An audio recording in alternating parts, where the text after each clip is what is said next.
Good afternoon, everybody. We are here at the Hudson Yards, and we are overlooking the edge at the Hudson Yards tonight. We're only going to be on for about 1 hour, so very quick stream.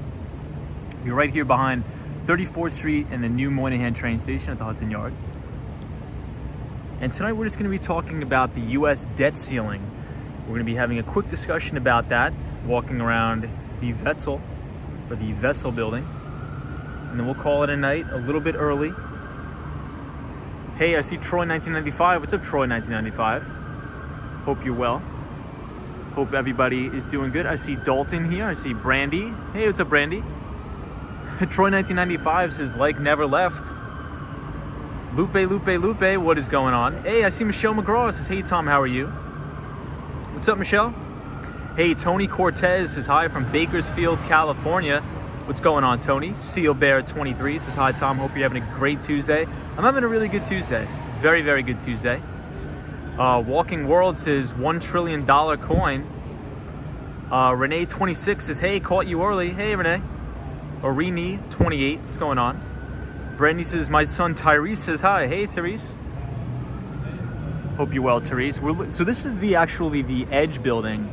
So this is one of the most popular observatories in New York City, right here at the Edge. Hey, Desi's here. Says hi, Tom. What's up, Desi? Paul Greenwell says, Tom, why are you not in Miami? So, Paul, I'm actually flying out tomorrow. I fly out I think late afternoon tomorrow, so I will be in Miami the rest of the week. But Paul Greenwell, hope you're well. Hey, Jason says, Ayo, Tom is back. What's up, Jason? How are you? Charlie Richardson says, the Aviator says, Tom, I thought you flew out to Miami this morning. Not this morning. I'm going to fly out tomorrow afternoon.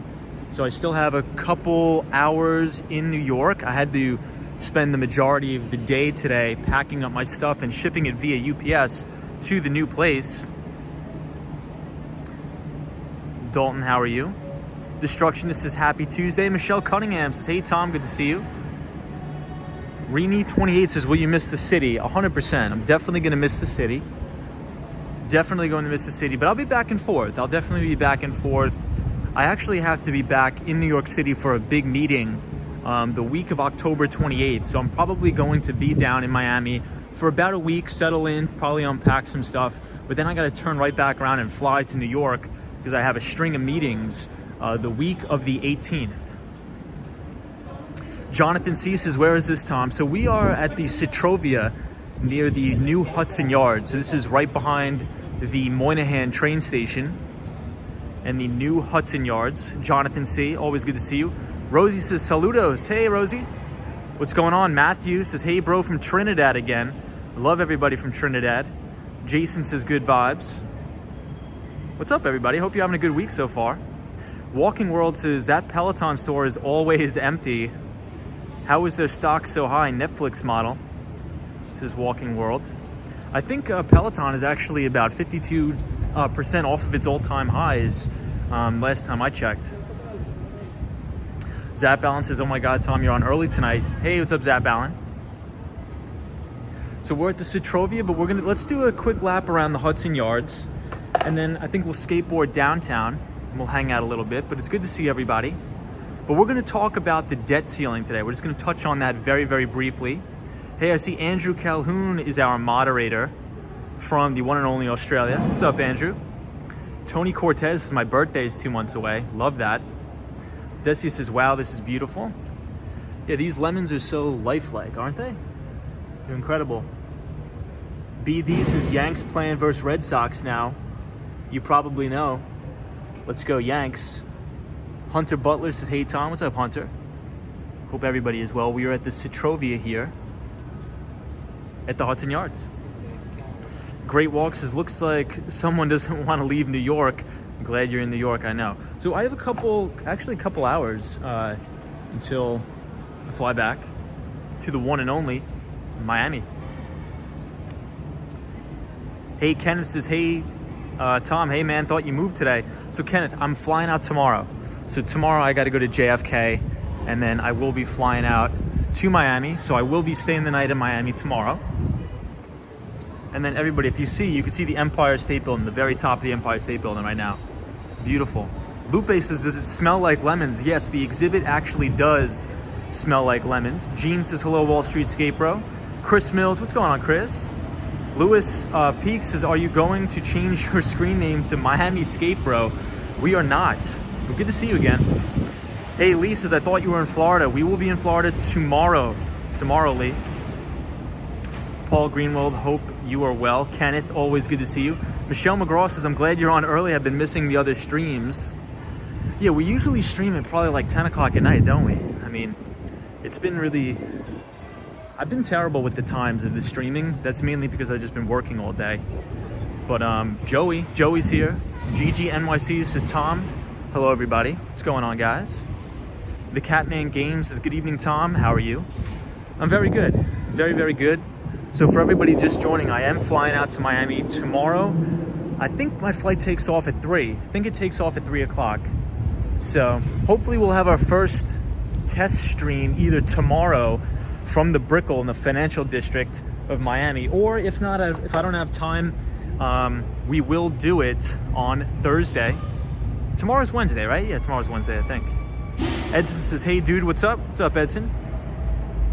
Chris Mills says, hard to cheer for the Yanks or Boston, a Jays fan.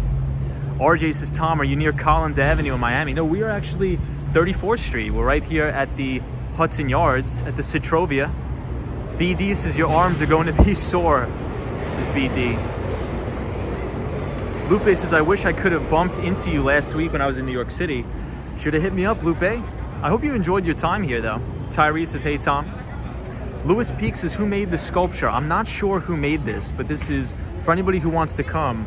If you go to the new Moynihan train station on 34th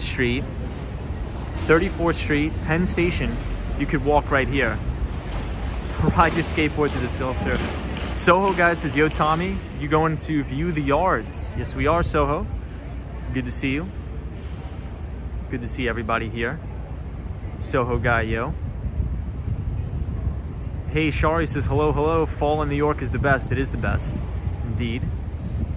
Well, it's good to see everybody. And we will, let's head over to the main vessel. We'll check that out. I think it's one of my last days. Well, it is my last day in New York City. So let's check out the vessel. And then we have to call it a night early. So we'll probably only be on for like an hour, maybe an hour and a half. AMB, I see AMB in here. It says, hey, Tom, hope all is well. Everything is good, guys. Did you ever go by the cows exhibit? Yes, we did. So we saw that. I think they took it down, if I'm not mistaken. So we'll go over there, we'll check it out. But I believe they did take it down at the Hudson Yards. I think it was only up for like a week. The Aviator says, maybe when you grow bigger, you'll actually bump into a fan, says the Aviator. Hey, Fry Bread says, yo. Michelle McGraw, good to see you. Hope you're well. Hope everybody had a great weekend. Chill Beats to Chill says, I've missed your last live streams. The company where I work is killing me. So tired. Chill Beats to Chill, what do you do? Are you in the tech sector? If you don't mind me asking. Troy 1995 says, last stream. It is the last stream. So everybody, they just opened up this NHL store here. So you got, what is this? The Rangers? This is the Islanders and the New Jersey Devils. I'm not a big hockey fan, but I'd like to get in. I'd like to go see a hockey game in MSG. What about you guys? Rob H says, hey, Tom, good to see you on. Good luck with your move tomorrow. Thank you, Rob. Appreciate that. Have you gone to Pixar putting? I have not. Tyree says, I want to hear your thoughts on the debt ceiling. Yeah, so we're going to talk about that today. I have a couple of thoughts on the debt ceiling, and I want to give my opinions, but I also want everybody else's opinions too, because I think it's getting a little bit ridiculous. So we're going to talk about it. We're going to break it down, and hopefully they'll get this thing resolved. There's a lot of bickering going on between the Democrats and the Republicans, back and forth. The Republicans are blaming the Democrats are blaming the Republicans. So we'll try to take the politics out of it and see what's really going on here, guys. Hey, Letty Munoz says, hola, Tom, ¿cómo estás? Muy bien, y tú, Letty? The Mighty Bull is here, says, watching, listening, ready to learn. What's up, Mighty Bull? Hope you had a great Tuesday. Fred T says, hey, Tom, have you visited the observation deck at 1 Vanderbilt? I have not yet, Fred, but I would like to go. I really, really would like to go. That's the one place where I would really like to go is the One Vanderbilt. I'm not sure if it's open to the public just yet. It may open to the public next week. I'm not sure. Sherry says, has anyone stayed at the public hotel in New York? I just heard about it. I have not personally stayed at it. Zap Balance says, hockey is a great sport to play and watch. Hey Tom, do you have... Tomorrow? Thank you, appreciate that. Bessie says, I went and saw the Red Wings, is a big hockey, aka where I'm original from. Oh, the Detroit Red Wings, I believe. Sabrina says, hey Tom, what a pleasant surprise. I thought you were on your way to Miami. We will be taking off tomorrow. Chill Beats to Chill says, I work in finance/accounting for a huge company, and the first days of the month are always crazy. That's right, because so we just ended Q3, so we're now into Q4. So I could imagine usually a lot of the back end office workers, you know, it's funny. So it's usually the opposite, right? So I'm on the sales side, and I've always been on the sales side for my entire career in tech. And it's always the opposite. It's always crazy. It's always hectic at the end of the month, obviously for quota, but for everybody that's working in back office, it's always crazy during the first couple days of the month to try to do reconciliation and all that stuff. So hopefully you get some time off. But the good news is, if you're in the United States, it is Columbus Day, I believe, Monday. So I think everybody gets off. Gene, I see you. Fun fact, you're from Miami. Nice. Miami's a great place. Miami's a fantastic place. I'll be there very, very soon. So we heard from Janet Yellen. Before the weekend. And Janet Yellen actually said, she came out and said, one of the worst things that could ever happen for the US dollar's status of the world reserve currency is if we default on our debt. And I don't think Janet Yellen is wrong, but where I'm very confused and where I think things are a little bit crazy is that, should we default on this debt, right? Does it really matter? And the reason why I say that is because essentially we have to increase the debt ceiling here in the United States to pay off all of the previous debt, or the interest on the debt under the previous administration. So that's very concerning to me, and it just solidifies the idea that the United States is running on a debt-based economy. So if we don't have the propensity to borrow more to pay off our debts, we can't operate as a country. And to me, you know, that is the textbook definition of a Ponzi scheme. You know, using new money to pay off other investors. So it's very, very reassuring that the United States is a debt-based economy now, due to artificially low interest rates, central banking, very lax monetary and fiscal policy. So that's sort of my take on it. And we'll dive more as we move into the stream here. Andrew Calhoun says, Andrew in Australia watching, listening, and fixing his kids' bikes. Nice. Andrew, hope your work is doing well. I know the last time we spoke, you had a lot of customers calling you, which is always good. So this is the Empire State Building, looking at from the Hudson Yards way. Lighten Up is here. Gus is here, says, hey Tom. Chill Beats to Chill says, well, I live in Argentina, but luckily this Friday and Monday are holidays in Argentina. That's awesome. That's awesome. Hey, Brittany McMurdy is back, says, hi Tom, happy Tuesday. Happy Tuesday, Brittany. Dalton says, we've never defaulted on our debt. On top of the pandemic, I just don't know. Just don't want to cross that bridge right now, says Dalton. Agreed. The Mighty Bull says, I agree, it's a Ponzi scheme. So is Social Security and other agencies. It's a very interesting take, the Mighty Bull. Tony Evans says, do you think using a service like Afterpay is worth it, making monthly payments with zero interest?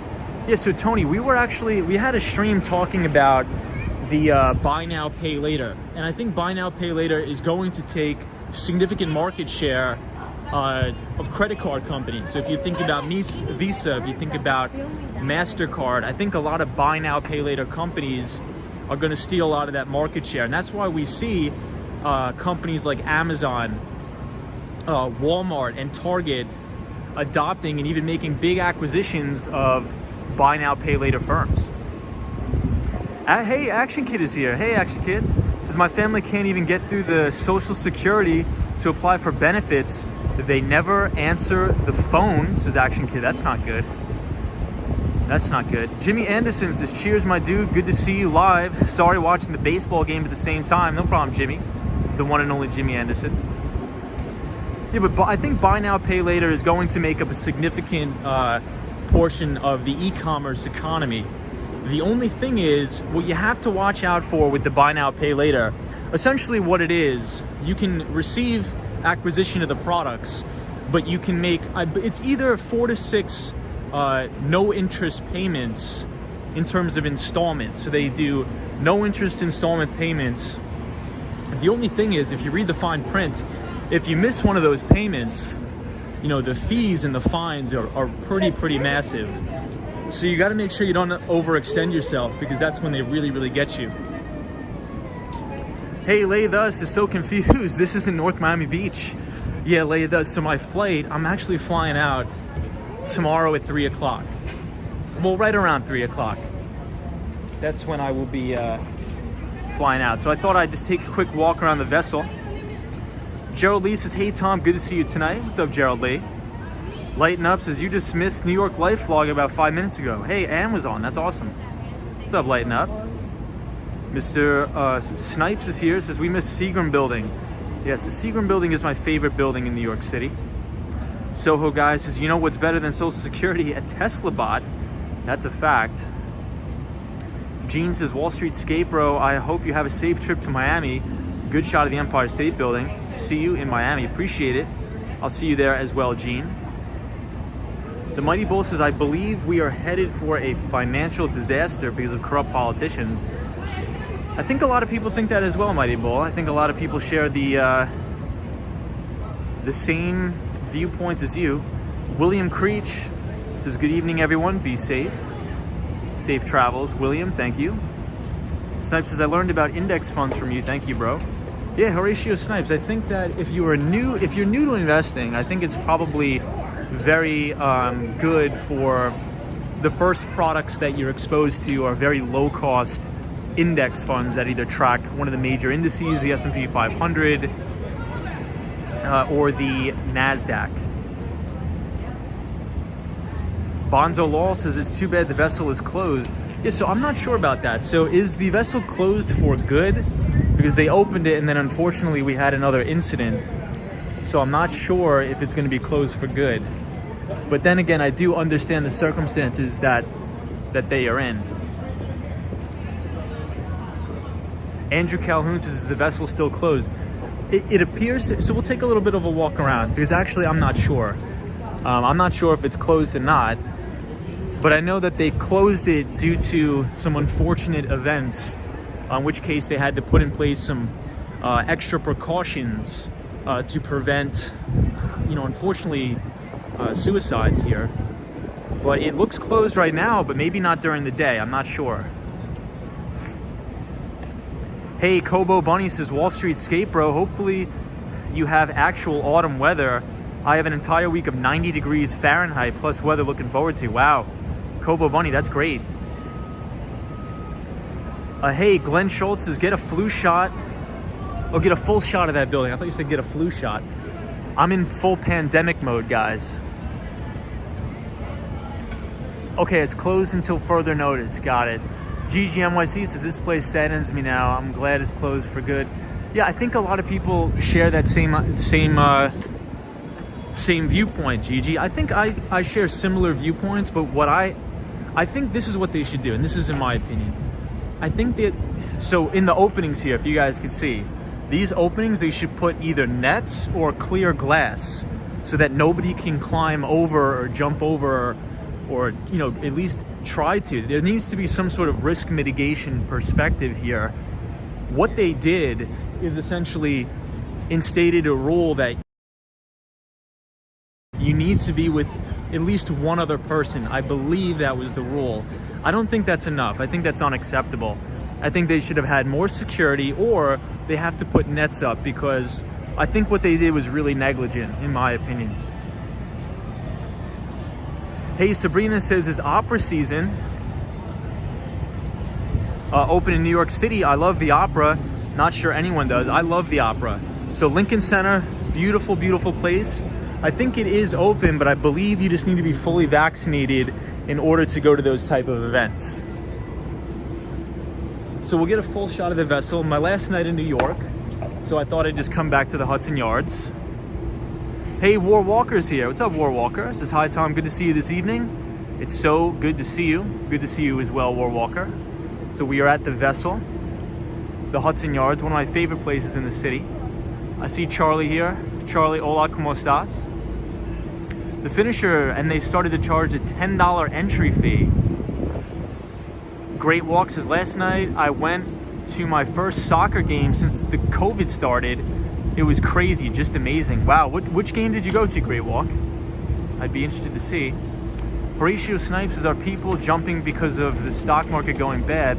I don't know, I think there's a lot of factors, and I think it's very unfortunate. Hey, Amber Schwinn says, hi from Arizona. Love Arizona. Hey, Kimberly is here, says, maybe I'm dumb, but what is the purpose of the vessel serve?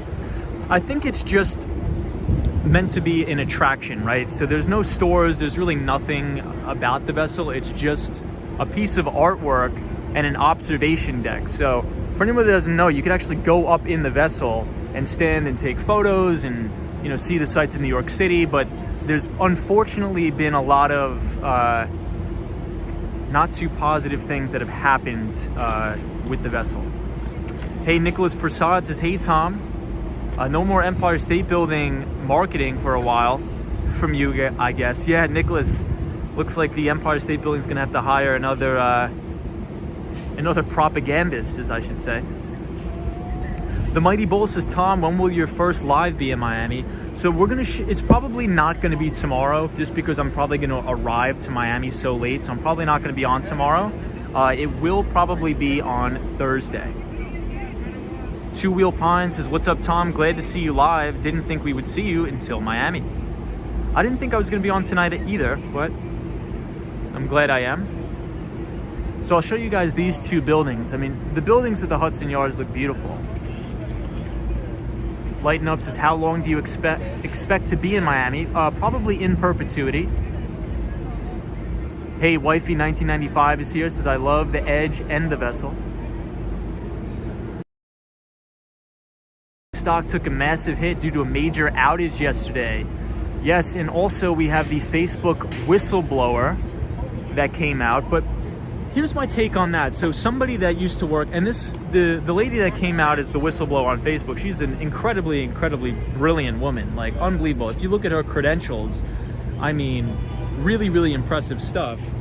But it's nothing that we don't already know, right? Essentially, what she was saying is that Facebook will essentially pump articles out that are negative to enhance engagement. But isn't that what everything in the media is about? It's about sparking engagement through fear and hate. So, I mean, if you watch CNN or you watch Fox News, you're never going to leave your house. I mean, and I just think that's what media is, looking to stir up conversations.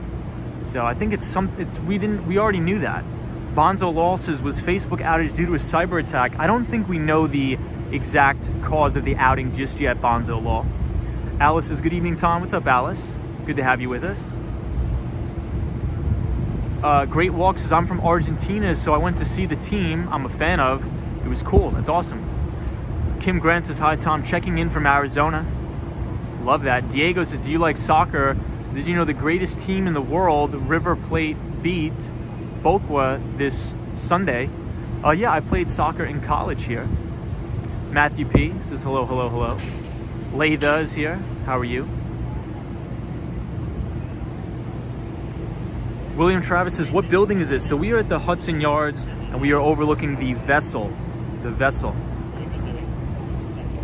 Layda says, we love the Facebook Whistleblower. Man, she got the goods, as in proof that Facebook is manipulating people, and teens especially. Yeah, I mean, I agree with her premise, but isn't this like common sense? Like, that was my whole thought process, is that, isn't it common sense that the majority of the the information or the articles Facebook is feeding everybody is to drive engagement. And what drives engagement, the statistics show, is that usually negativity drives the most engagement. Kobo Bunny says, Wall Street Skate Bro says, do you see anything happening due to China's actions lately? China has been on my mind this entire year. Yeah, so in terms of their invasion of Taiwan, I don't think it's going to happen. I really don't think that's going to happen. What I do think is I think Western nations are actually, over time, going to have to come in and help China due to their poor regulatory proceedings. That's what I think. And I think it's going to surprise a lot of people. Soho Guy says, news is all about fear, uncertainty, and doubt. FUD, says Soho. I agree. Hey, Terry's here, says Terry Docker, says the vessel should have been a roller coaster. Lighten Up says, looks so pretty lit up. The Mighty Bull says, wouldn't Facebook behavior be called criminal activity? I don't think so, because I think that's what media does. I think that's just what media does. I didn't have Facebook before this, and I don't have it after it, says the finisher.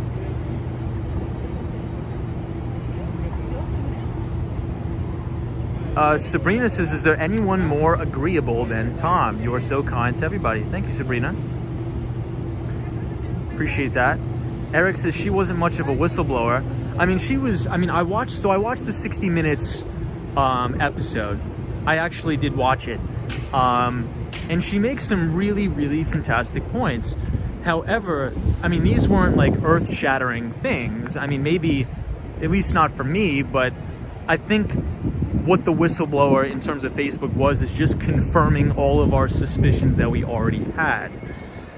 Because you could conclusively say that, Facebook is, keeping up articles that are divisive. They propagate a lot of groups on both the far right and the far left to engage in nefarious activities. And I think we already knew that was going on. At least to me, it was pretty obvious, but essentially the whistleblower said Facebook wants to keep all this stuff up because it drives engagement, right? If you see an article about, how Donald Trump wants to take away your rights or something, you're going to have a million people in the comments saying, I hate Donald Trump, and vice versa, right? And I get it, and I think that's a lot of the media. If, you look at a Fox News article or a CNN article, they always drive their narrative to get their ratings up. So Bobby Yaga says it should be a crime. The whistleblower blew Instagram out of the water. Indeed they did. Yeah, did anybody see the 60 Minutes episode? Did anybody watch the 60 Minutes episode? Hope you're well. Horatio says the Red Sox are going home tonight, broski. Indeed they are. The finisher says that's funny, the word whistleblower. Hey, the ABX girl is here. What's up, ABX girl? Baba Yaga 108 says the culture is sick. The entire culture, and Facebook knows about the negative bias. I saw it. It was great. Yeah, I saw it too. I think her work was very, very conclusive, and there was no holes in her work, I should say. And she's very smart. Hey, Zoom is back here. It says good to see you, Tom. Got to get back to the Yankees. Zuma, good to see you. Ed Podke says Facebook is great for finding good friends, etc. It's not really for older folks like me, says Ed Podke from Corning, New York. So here's what I think about it. I think it's easy for us to demonize these platforms, right? It's easy for us to say Facebook sucks, all social media sucks, and I get that. But you also have to look at the positives too. You're not going to have something that's absolutely perfect. And I think one of the reasons why the big media conglomerates like News Corp and CNN are hammering on this Facebook subject is because they're direct competitors. Facebook has been eating mainstream media's lunch forever. And I'm not saying Facebook's perfect, and I don't even agree with many of their policies, but I think at the end of the day, there's positive things that Facebook has done, and there are also negatives. So I agree with both sides. Jimmy Anderson says social media might suck, but Tom does not. I appreciate that, Jimmy. Hope you're well. Always good to see Jimmy Anderson in the chat. Yeah, Layla says nothing is perfect. Hey, Savvy's here. Says good night, everybody from Canada. Hey, what's up, Canada?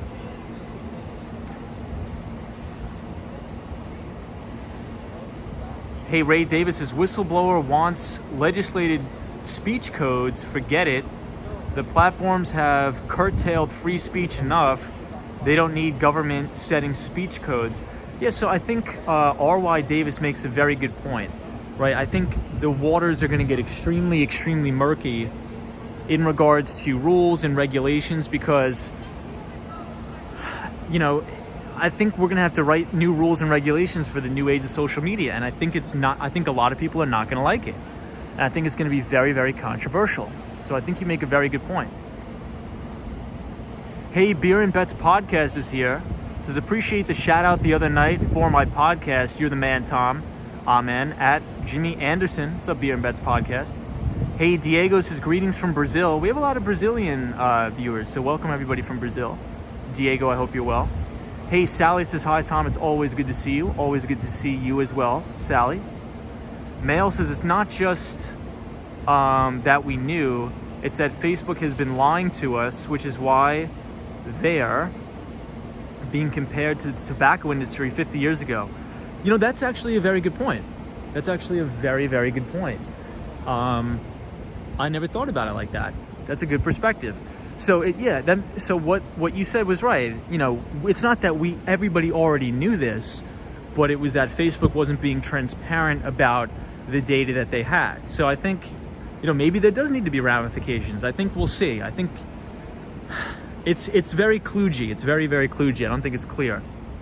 But everybody, this is the High Line. You could actually get on the High Line right from the Hudson Yards, which is great, which is really, really nice. I'll show you guys all the way down here. Shishimo 11 says the Hudson Yards is beautiful, isn't it? And the High Line is beautiful too. Hey, Letty says Dublin, from Dublin, Ireland. Hey, Dublin, what's going on? My ancestors are from County Mayo, Ireland. Lighten Up says you are responsible for what you read and show how much you spend your time on. If it's bringing you down, stop. May I recommend an old classic that seems fitting for the times, The Power of Positive Thinking, says Lighten Up. You know, I think you're right too. But on the other hand, we could look at the data that says these social media platforms can be addicting. And I think it's more along the lines of the toxic politics. There's a lot of toxic left-wing politics on Facebook, and there's a lot of toxic right-wing politics on Facebook. So I think it gets people turbocharged in fighting. Hey, Paul Coffey says, are they tram lines on the ground? So this all used to be train yards, right? So they converted it into the High Line, because this used to quite literally be the West Side Yards. And the West Side Yards are all the way over there, where still the Long Island Railroad is in there. Hey, Sunshine After Rain is here. Says, lovely night, Tom. How are you, Sunshine? Fresh Start says, hi, Tom. How are you doing? I'm doing very well. It's good to see you. Gustavo says, that's a nice place. Hey, Gustavo. Rini 28 says, after the 60-minute show, my friend asked his kids to play Jimi Hendrix and 70s music.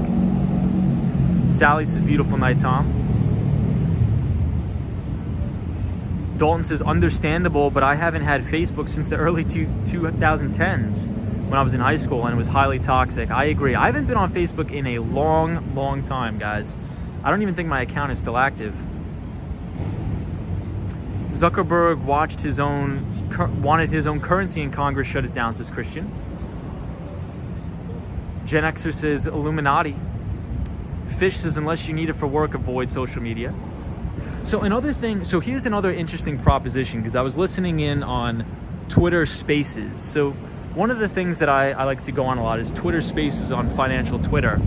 And somebody was actually making the argument that I never really thought about before, and I would be curious to see what you guys think as well, is that Facebook, a lot of small businesses actually rely on Facebook for advertising. And a lot of people don't really realize that, but they do. So if we regulate Facebook into oblivion, you know, that's going to be a very, very large impact on revenue and profits for small businesses that advertise on these different platforms. So I think this is going to be an extremely, extremely convoluted process about how to regulate these social media platforms that, quite frankly, many small businesses actually do rely on them. And I've never really thought about it like that before. So I don't think there's one right answer to say, should we regulate the crap out of Facebook and ban them and punish Mark Zuckerberg? But whether you like it or not, there's a lot of people that rely on Facebook to run their business. And that's the truth. All right, so this is the High Line. No smoking, no bicycling, no skateboards. Bummer, guys. We won't skateboard.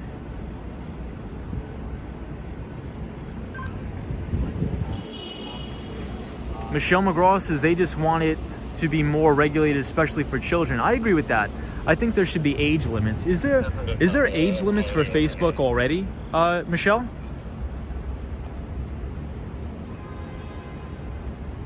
Ed says it's a free country, they should not be regulated, says Ed.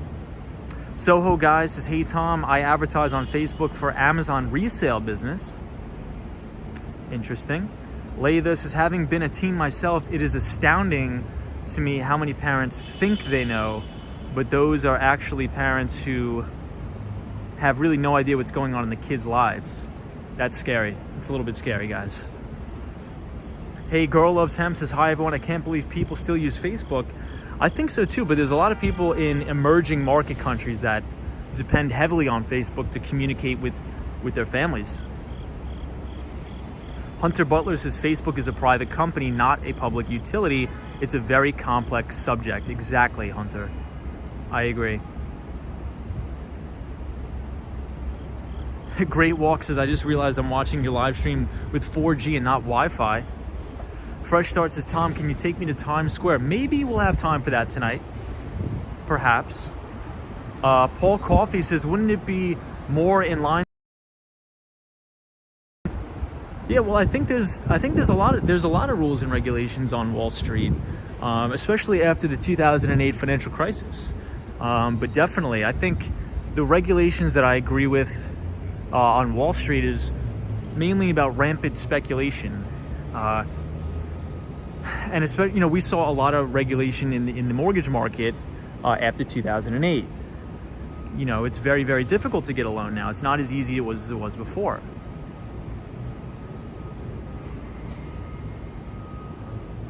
Horatio says, should I invest in emerging markets? I can't tell you what to do, but emerging markets are very dependent on the US dollar. And what I mean by that is a weaker dollar in emerging market countries and vice versa. Because if you have a strong dollar, it's usually not good for emerging market companies. So check this out, guys. Hey, Kenneth says, one last trip to Times Square before you go to Florida would be great. Maybe we'll do it, guys. Maybe we'll do it. Chris Mills says, no longer a fan of Facebook, a very toxic environment that preys on the weak, says Chris. Hey, Chris, I think a lot of people share the same thoughts as you. Storm Chaser says, hello from Jamaica. I stopped using Facebook a long time ago, says Storm Chaser. MB says, good evening, Wall Street Skate Bro. I thought you're in Miami today. We will be in Miami tomorrow, guys. I promise. Hey, Lisa says, please visit the Oculus building. The Oculus building. I don't think we'll have time to visit the Oculus building tonight, but maybe. I'll give it a maybe. So check out these pieces of artwork, guys. These are beautiful. Hey, Talvish says, Wall Street Skate Bro. How are you? What's up, Talvish? The Mighty Bull is watching. Marcia says, hi, Tom. Daryl says, hello from Chicago, Illinois. And Tom, James and Carla and Hudson are going to Florida in January for jobs. No way. Daryl, really? That's crazy. That's awesome. That's awesome. Faith C says, hello again. Junior says, say hello to Brazil. Welcome, Brazil. We are on the High Line. Action Kid is here. Says, I've stopped using Facebook a long time ago, but still use Instagram and WhatsApp, which are still Facebook owned. Yeah, it's a very it's a very touchy subject for sure. A lot of people that I know, especially that live abroad, overseas, use WhatsApp a lot. So I think WhatsApp is a great platform. I actually use WhatsApp for work. So we'll see. There's a lot going on. There's a lot of uncertainty going on now. So we'll see. But one of the things that's so interesting to me about, and we sort of touched on it a little bit before in the stream, is in terms of the debt ceiling, right? And if you think about it, and this is something I've been saying, and I've held this viewpoint for a long time, is that ever since 2008, we've had just artificially low interest rates, which has allowed essentially the United States to borrow money into oblivion. And it's gotten to the point where the United States, technically is running a Ponzi scheme. If we listen to what Joe Biden said, and it's not Joe Biden's fault, right? It's necessarily not Donald Trump's fault. It's not Barack Obama's fault. What I'm saying is, I think it's very important that we listen to the key details of what Biden was saying. He's like, we need to raise the debt ceiling in order to pay the interest on the debt that was accrued during the Trump administration. The only way that America is able to pay off of its debts is if we can borrow more money. That is the classic example of a Ponzi scheme. So we live in a debt-based society here in the United States that, if there ever comes a day where we're not allowed to borrow more money to pay off our previous debts, then the whole show unwinds. Debt. It is absolutely bizarre. Latho says it's not the first Ponzi scheme in the U.S. government. Hey, Schwanky Yankees has got to go work calling later. We'll see you later, everybody. Thank you for coming. Rob H says, I'm thinking about updating or upgrading my MySpace. That's funny.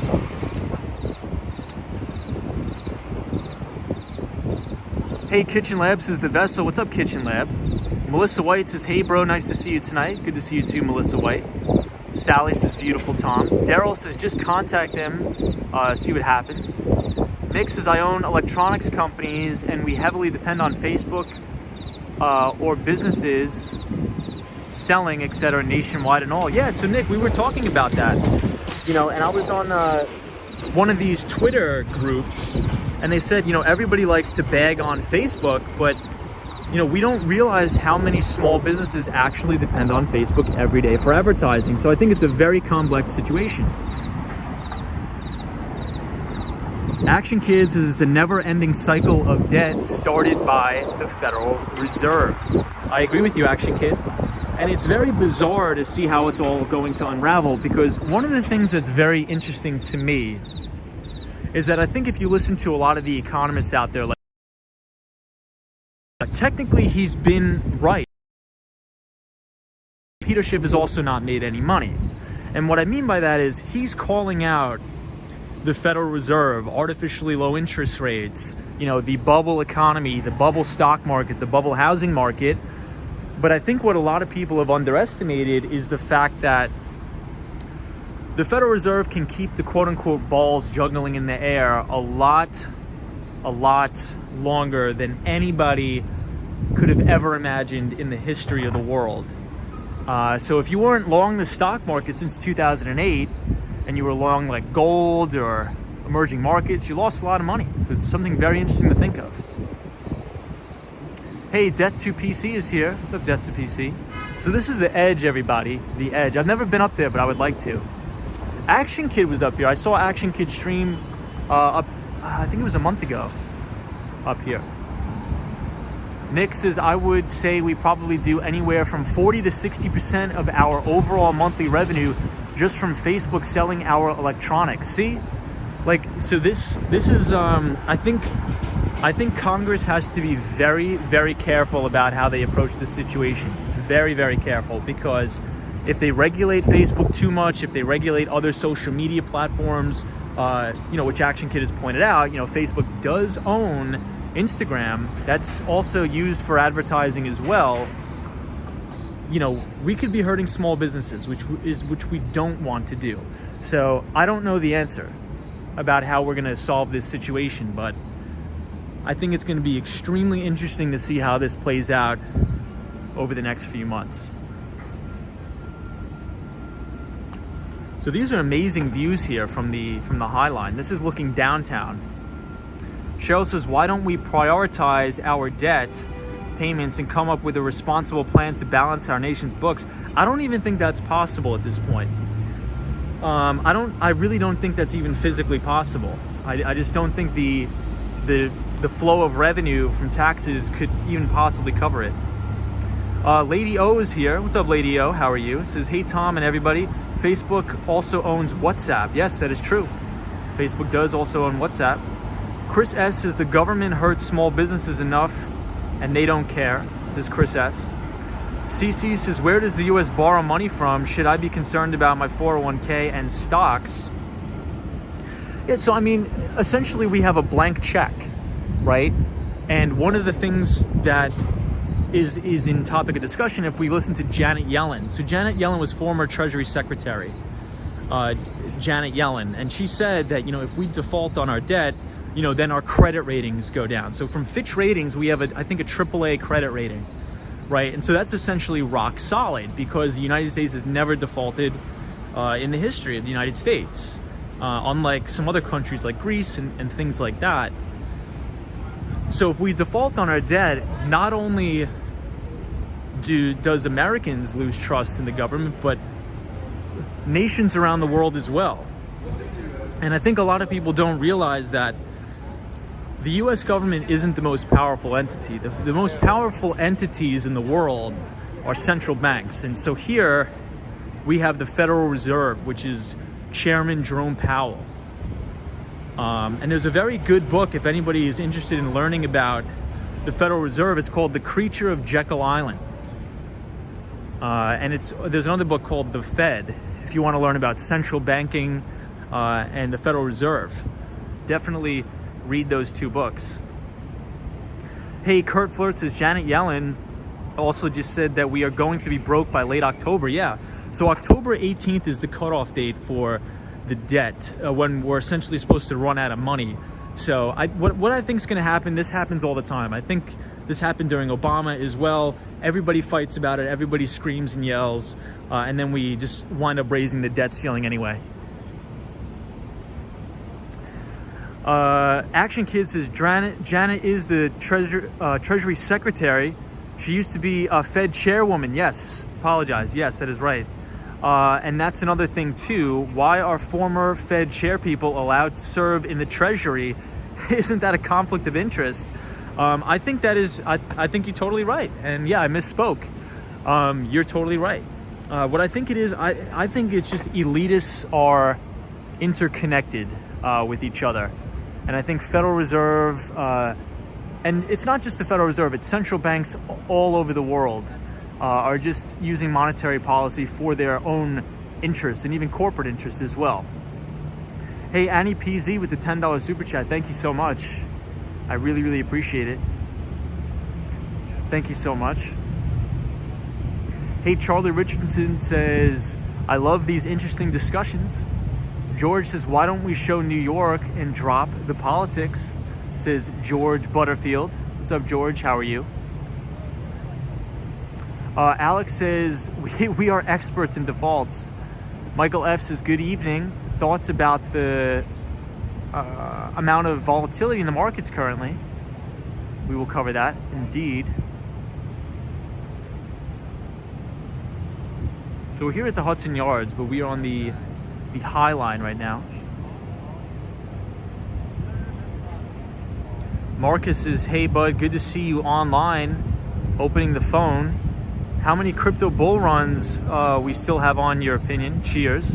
Yeah, so I think, so if anybody wants to know my opinions on that, I put out a weekly newsletter. So if you go to Wall Street Scaperbro, my channel, if you go to my YouTube channel and you click community on the community page, every Sunday night, you'll be able to see all of my thoughts and my writings on the financial markets, as well as cryptocurrencies.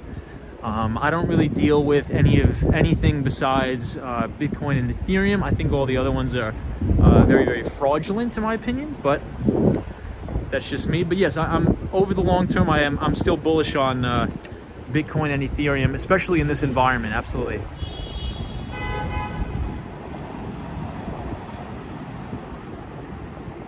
Loose72 says buy now, pay later.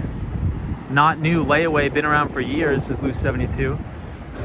Yeah, but it is different. It is different. And we did a whole stream on analyzing all the buy now, pay later companies about 2 weeks ago.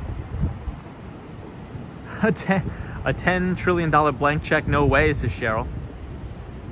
Is the high line ever closed? I think it's actually closing up now.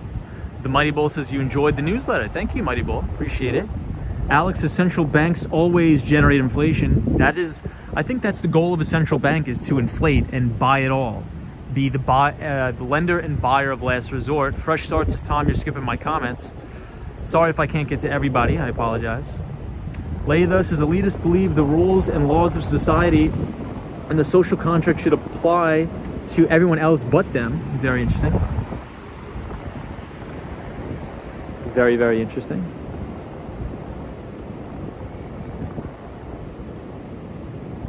Flat Smack says the SEC was asked if they're going to try and ban crypto, and they said no. Yeah, so my take on that is, if we think about, like, what is the precedent the United States wants to send? Right? What is the precedent that United States wants to send? So if we see China coming out and saying they're banning all cryptocurrency, how does that look to the leader of the free world, the United States, that's supposed to be the leader of free markets in the world? Do you think that the United States would ever come out and say, oh, we want to also ban cryptocurrencies? Absolutely not. You know, because we want to set the precedent that we are separate from China. So I don't think the United States will ever ban cryptocurrencies, but I think there does need to be extreme regulation in the cryptocurrency market, because it is littered with fraud. Absolutely littered with fraud, especially with the alternative coins. But Bitcoin and Ethereum, there's actually real utility there with real people working on projects, especially the Lightning Network. Hey, B Paul B says buy the dip, probably won't work anymore if we default. I don't think we're going to default. I don't think we will. Hey, Sunshine New York. What's up, Sunshine New York? Says hello everyone, hope you guys are doing good tonight. Thank you, Sunshine, hope you're well. RL says DeSantis said he's not running for president. Fresh start, I'm not sure why the vessel is closed. I don't know.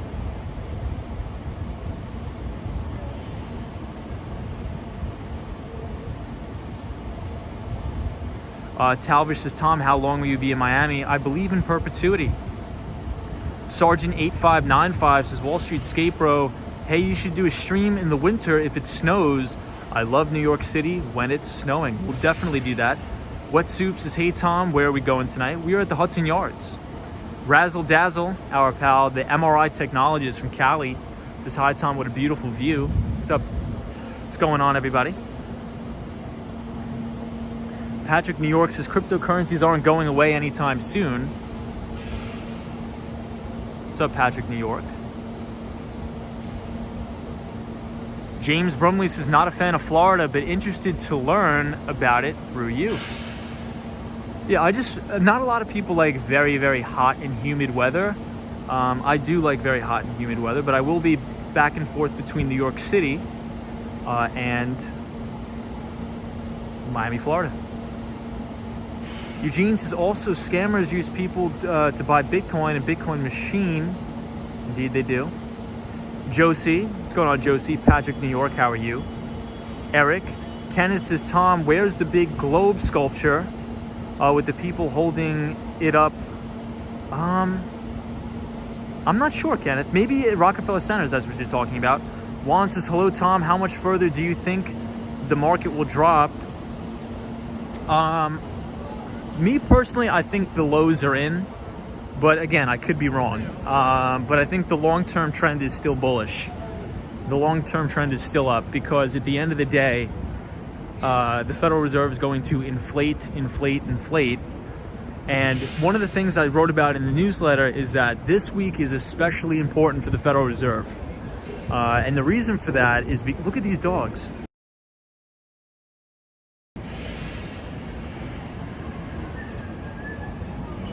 Sorry guys, every time I see I just have the attention span of a squirrel.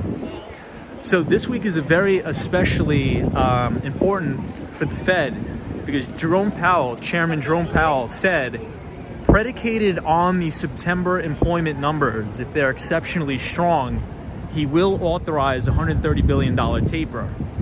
Do I think that's going to happen? No, I don't. But I could be wrong, and we need to watch that, because if the Fed starts to taper, that could rattle the markets, or that could actually be stock market positive, because I think this dip in the market is pricing in a taper and potentially a rate hike in 2022. But we will see. We will see.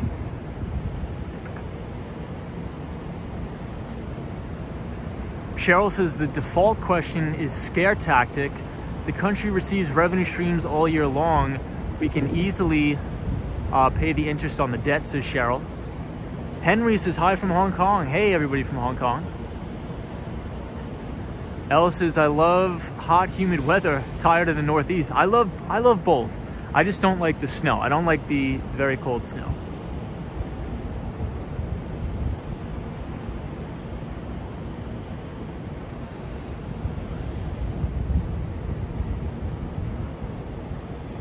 ABC 10 News says, I thought you were leaving to go to Miami yesterday. I am leaving tomorrow to go to Miami.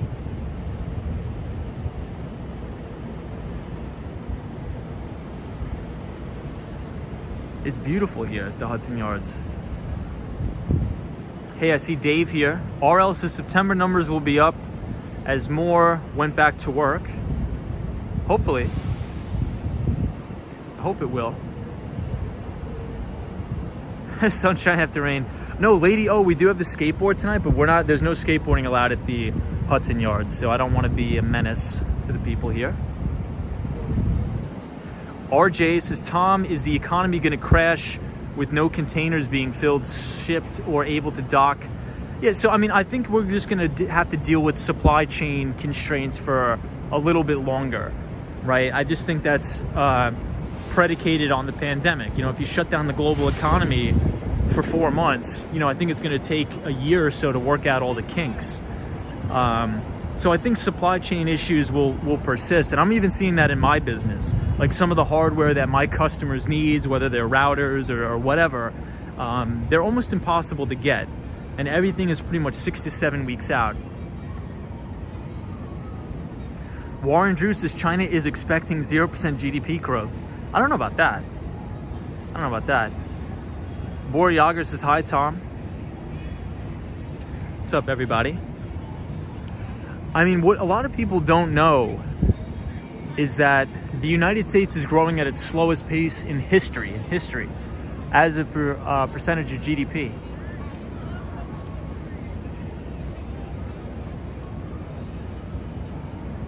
Elle says, good night, Tom. Good night, Elle. James says, I feel the economy is bullish next year.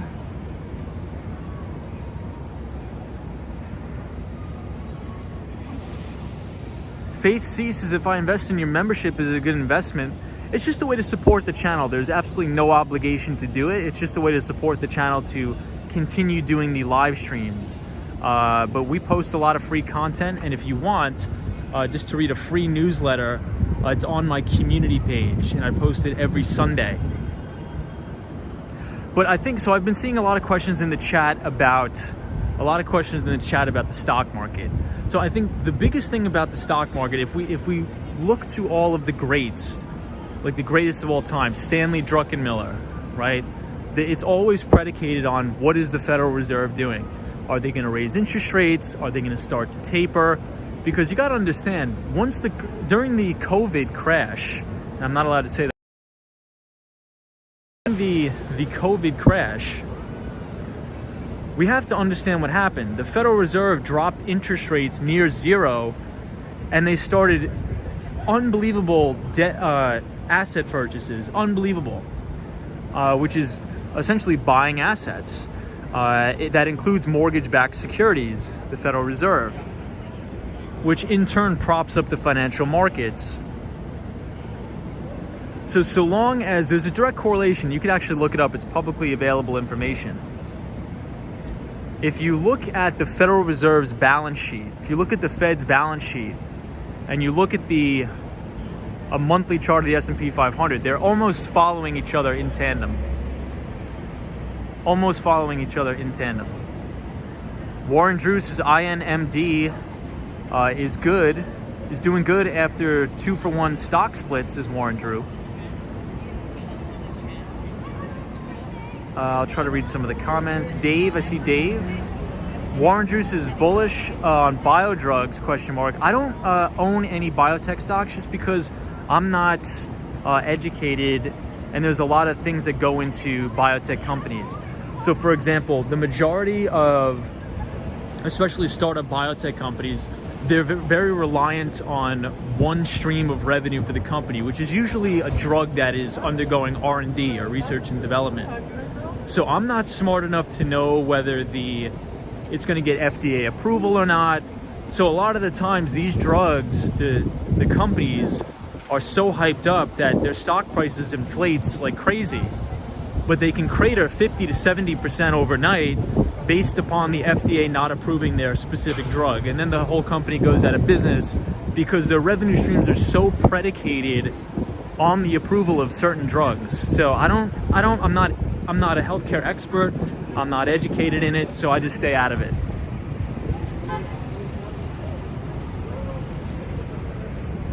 So we'll give this a different view of the vessel and then we'll head out.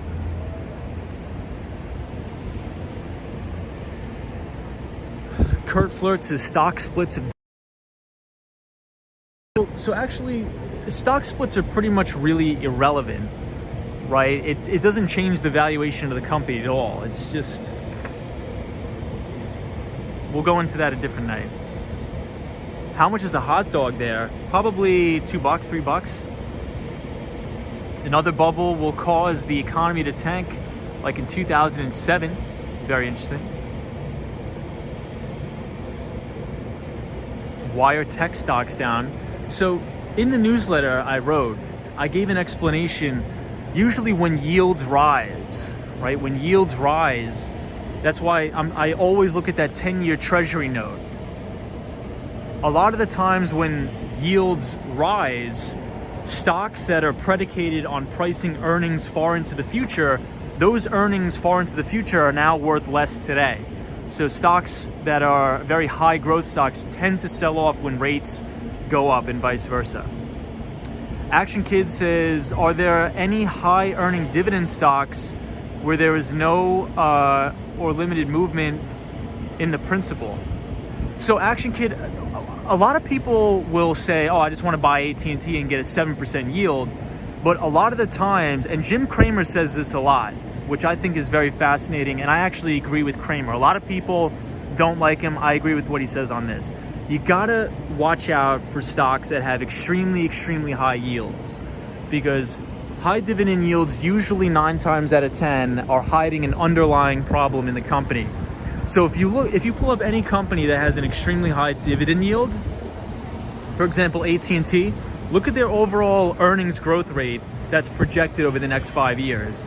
It's almost stagnant to down. They have decelerating earnings, right? So these tend to be very, very well-established companies, or, you could have some energy companies or oil companies that are actually probably going to go out of business. So stock prices tend to trend lower when you have extremely, extremely high dividend yields. So whenever I see a high yield, I tend to actually stray away from it. But that's just my opinion.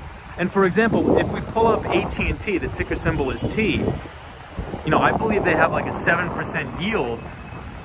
But look where the stock price has gone over the last 15 years. Nowhere to lower.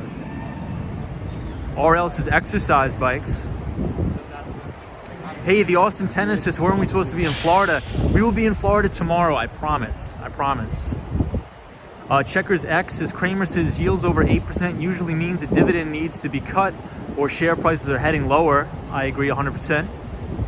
I agree 100%. Omar B says, what makes yields go up or down? If you're talking about the bond market, it moves inverse to price, right? If you think about the underlying, the price of the actual bond, yields move inverse to price.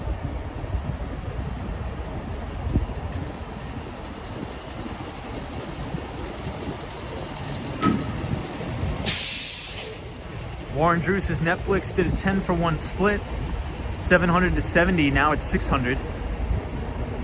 Yes, the Empire State Building, we are here. Action Kid says, yeah, that's the issue. I don't think there are many dividend stocks like that. Possibly farmland or REITs may be better. Yeah, the only thing that you have to worry about real estate investment trusts. So I think one of the largest REITs out there is a company called Simon Property Group. And I believe the ticker symbol is SPG, Simon Property Group. But a lot of the times these REITs are you have to look what they're actually invested in, right? So the only REITs that I own right now are not traditional real estate REITs. They're essentially REITs that are focused in the tech sector. So they're warehouses where they are like data center REITs, like Equinix or something like that. Because I think you have to look where the biggest margins are, right? So historically, the stocks that have the best performance have the highest EPS growth or earnings per share growth, the highest revenue growth, the highest pre-tax and after-tax margins, 25% plus return on equity, and so on. So in the tech sector, I think the reason why a lot of these tech companies or SaaS companies demand such high premium valuations is because the margins are insane. The margins are insane. So if we can replicate that in a REIT, of like a data center REIT or something like that, that leases to AWS or Azure, the margins are going to be better than real estate traditional. Like a skateboard trick. Zuma says Tiffany's is a long way from there, 5th Avenue and 57th Street.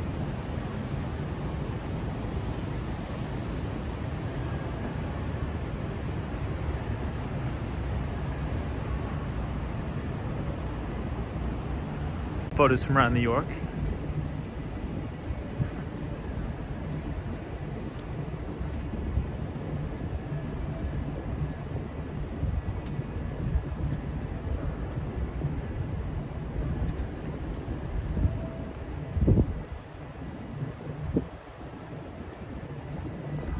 All right, what about now, guys? Is it buffering?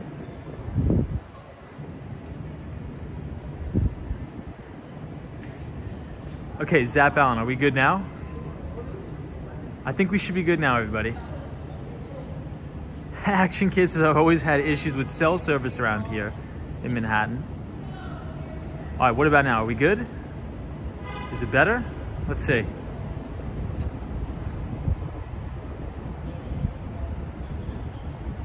All right, let's see if we're good now. Let's see. Mighty Bull says we're good.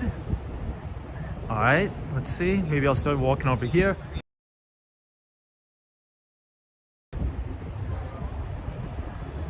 Fresh Start says it's good. Okay, so I think it's better now. Let's see.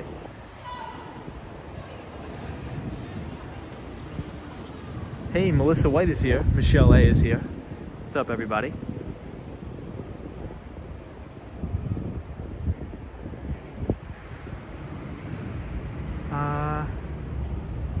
Hunter Butler says, what is your favorite book on investing? Jack Bogle. I would read all the Jack Bogle books. Very, very good.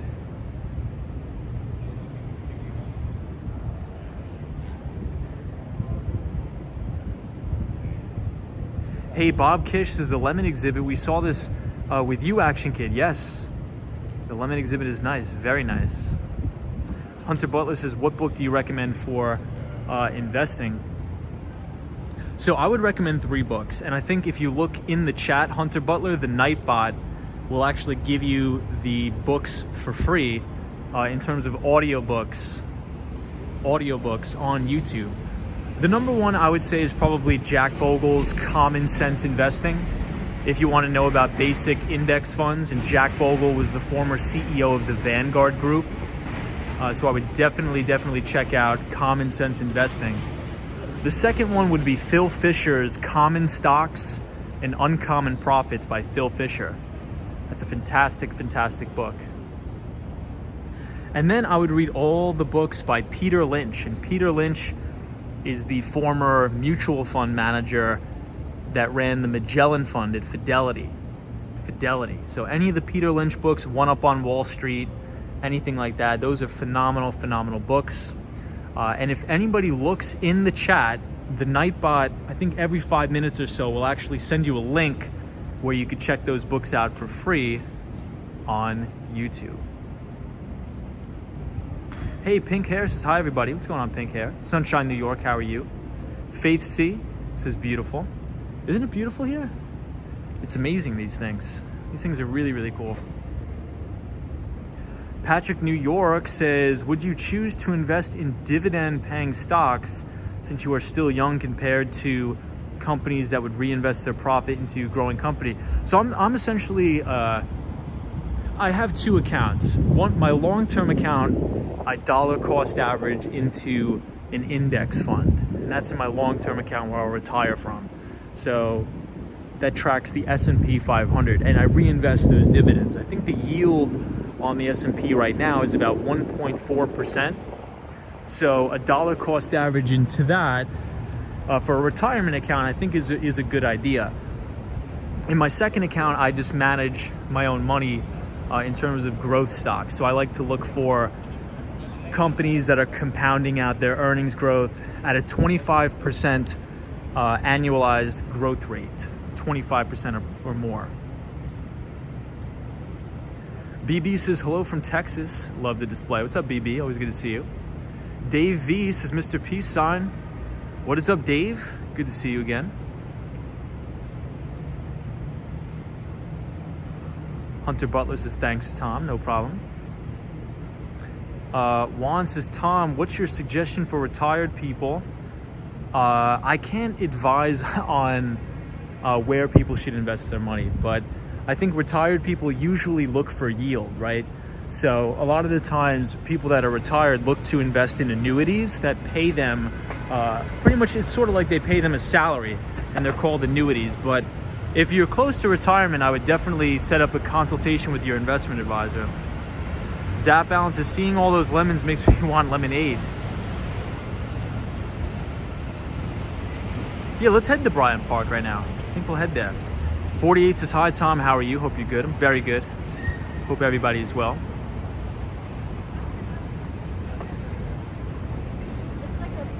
So let's head out, everybody. Let's go, which way do we want to go? Let's go this way. This way is better, I think. We'll take a look this way.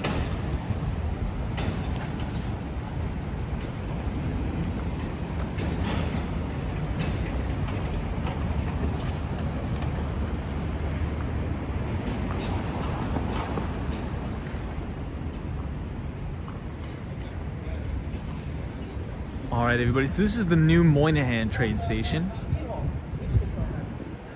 Right here, the new Moynihan station. And I believe there's a B&H on the corner. I think I went in there one time to get some equipment.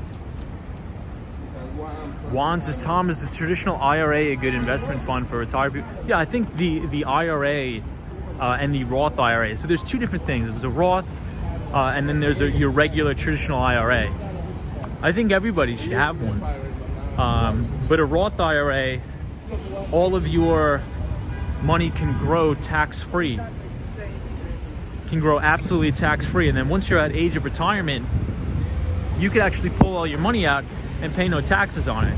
So you pay the taxes first, and then your money grows completely tax-free. So I think it's phenomenal. And if you want to listen to a funny story about a Roth IRA, Google Peter Thiel. Google Peter Thiel.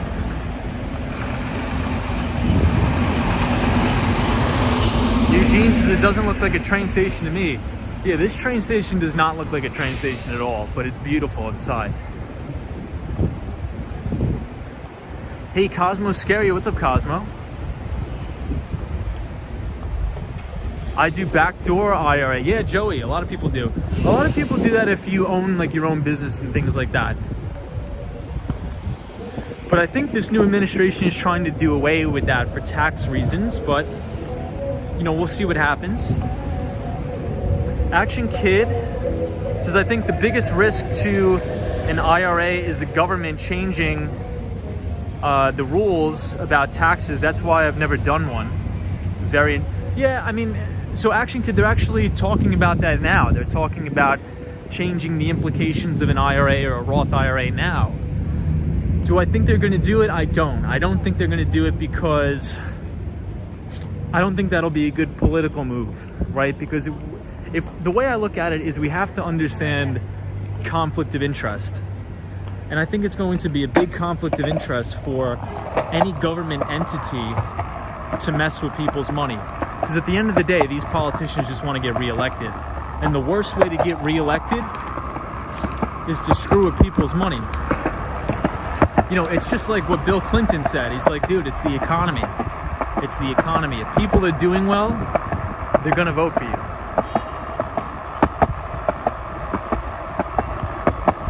And I think they are going to raise the debt ceiling, which was the topic of the stream today. I think they will raise it. I think it's obvious that they will. They just want to fight about it and blame the Republicans and the Democrats just to get people turbocharged. But I think by the end of the day, they're going to raise it without issue.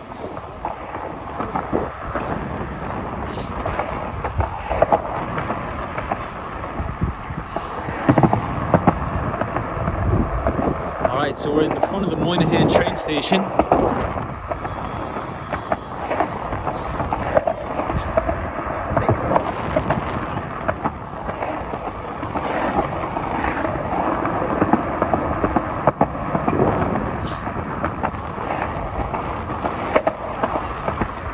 It's actually kind of cold out tonight, everybody.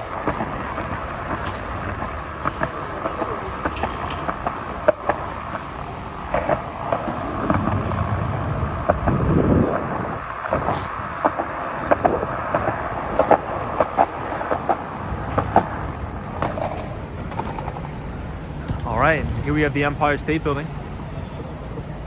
Doctor says, I hope the rest of Penn Station comes out as nice as the Moynihan. I do too. They did a great job on the Moynihan train station. Absolutely.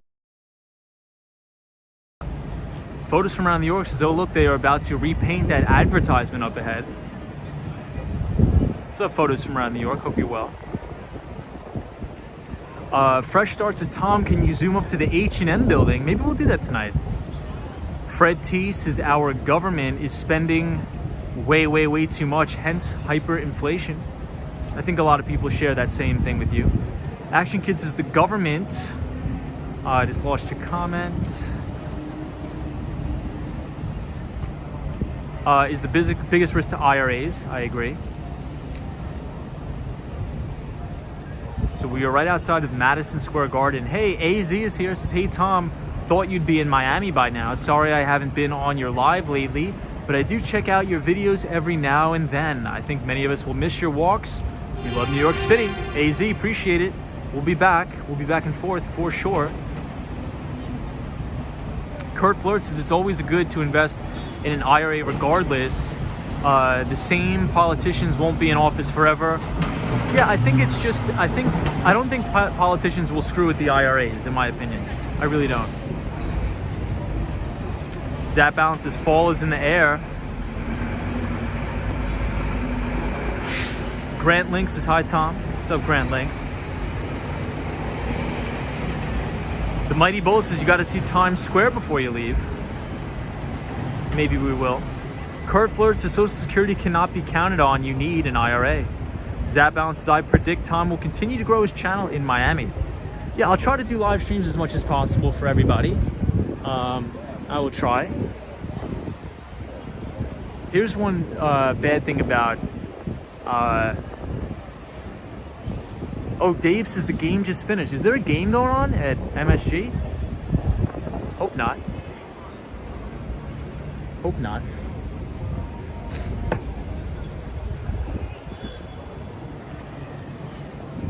Action Kid. Urkel Obama says buy gold. Very interesting. Paul Coffey. Can Americans live without Social Security? I think they can, but I think many people do depend on it. So I think it's very important that we keep it intact or find some other different way. Are there financial mechanisms to reduce corruption? I don't believe so. Not that I know of. At least not that I know of. So we're on 8th Avenue. Guys, I didn't want to show it on camera, but I just walked past I've never seen a bag of heroin needles that big in my life. I'm talking about hundreds of heroin needles. Kurt Flirts says that's why I love this channel, because it speaks to what I have.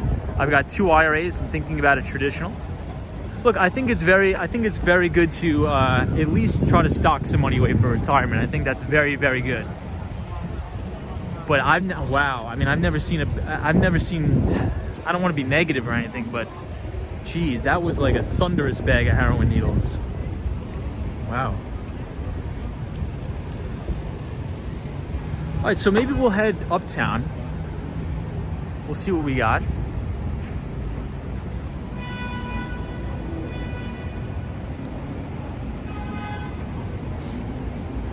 So we are on West 34th Street and 8th Avenue. This is the New Yorker Hotel. And I think, as somebody said in the chat, it looks like they're gonna paint a brand new mural right here, which is cool. And then here we have the New Yorker Hotel.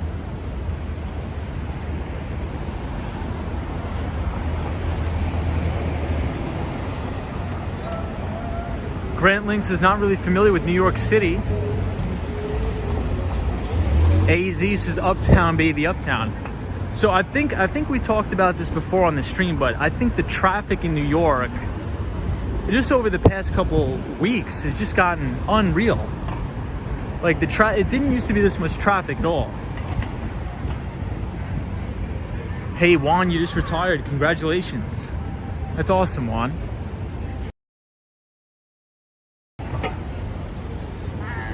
I was advised to go with traditional IRA.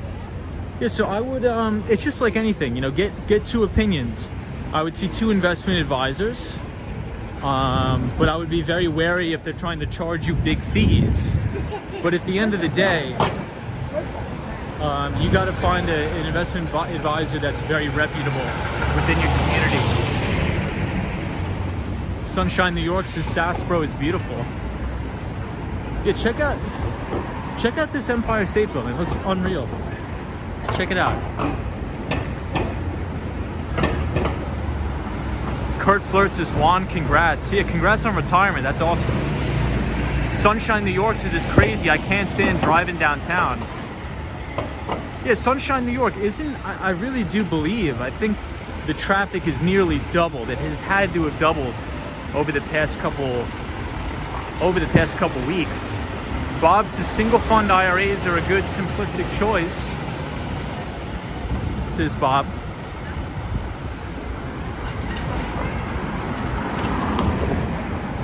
I think the biggest thing with IRAs, I think, is you just have to really manage your liquidity.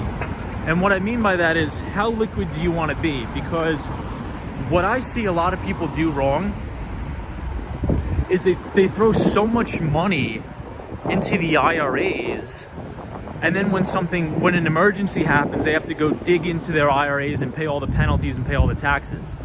So you really need to be responsible with managing your liquidity, because that's why if you're going to have an IRA, you have to stick to a plan, right? You got to make sure you're putting 15% of your income into your retirement, but then also funding your taxable brokerage account, just so you could have some liquidity to work with. Because if everything's tied up in your retirement accounts and the roof leaks or the pipes break in your house, you don't want to bust your retirement accounts in order to pay for that. So everybody needs to be very, very on edge in order to manage their liquidity within their own environment, if that makes sense, in my opinion. So here we are at the Penn Station. This is where you get the Long Island Railroad. This is actually where I go, right here. Kurt Flirt says, yup, Tom, you are right. I did that at first. Yeah, Kurt, managing liquidity is extremely, extremely important. Thomas says, hi, Tom. Thank you for the nice stream tonight. No problem, Thomas. Always good to see you. Sunshine says, I got insurance for that. That's very, very smart. Michelle says, I have 31 years on my job, but retirement is still far away, says Michelle A. Well, I guess one day closer every day. Hunter Butler says, TGI Fridays, best restaurant in New York City. Great Walks is Crazy View. Kenneth says, I went to a 7-Eleven today, Tom. The IRS called me that I owed like $200, so they had me go get 2 iTunes cards. Oh God, that's funny as hell. Yeah, those are like the classic scams, right? That's hilarious. 1956 says, not the tallest anymore, but still the most iconic. Yeah, the Empire State Building is beautiful. Hey, I see Torn here. This is the building I'm going to miss the most. Empire State Building and the Seagram Building.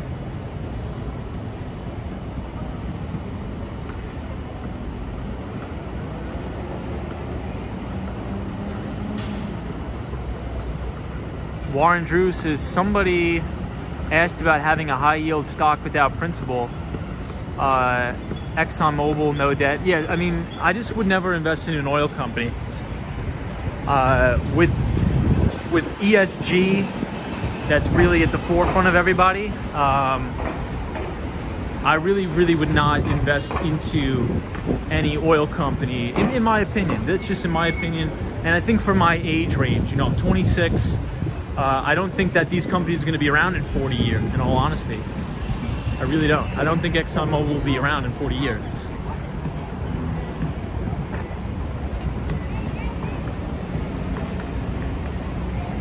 Hey, Disney cast members here. Says, I thought you left for Gatorland already. I'm leaving for Gatorland tomorrow, I promise. Photos Around New York says, you should bring a little Empire State Building model to Florida. That's actually not a bad idea. I did order...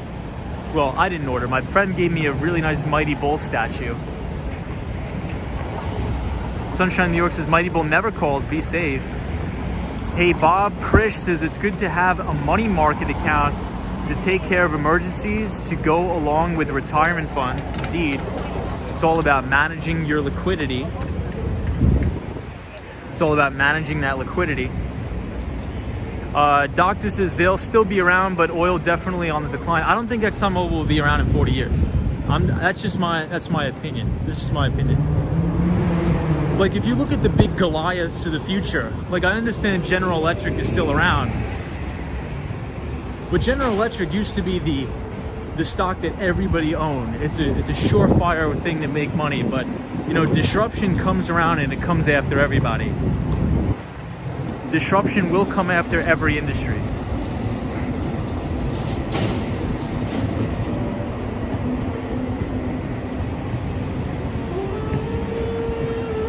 Bonzo Law says liquidity like cash in a mattress. Well, liquidity could just actually be regular equities too, but in a taxable brokerage account. So if you have stocks in a taxable brokerage account, you could just press one button and liquidate all that stock, and then have the cash to pay for different things, if that makes sense. So it's just like, and that's why I think traditional finance is so important, right? If you know how to read a balance sheet, you know, the balance sheet is listed in order of liquidity, right? So on the balance sheet, if you've ever scrutinized the balance sheet before of a company, the balance sheet is in order of liquidity.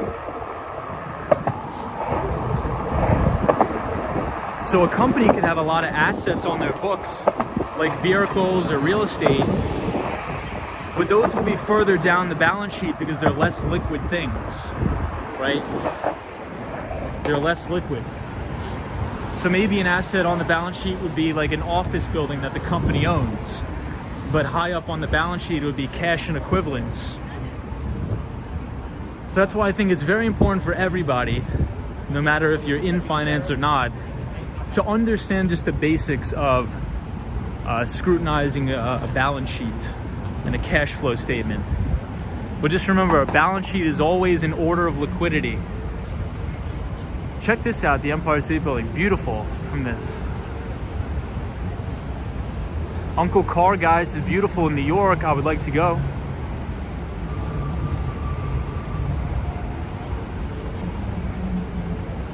Yeah, that's true.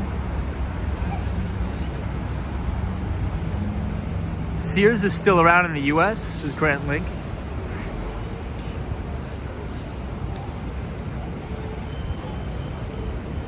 Lee says if you advanced in knowledge and know what you're doing, you could have a margin account.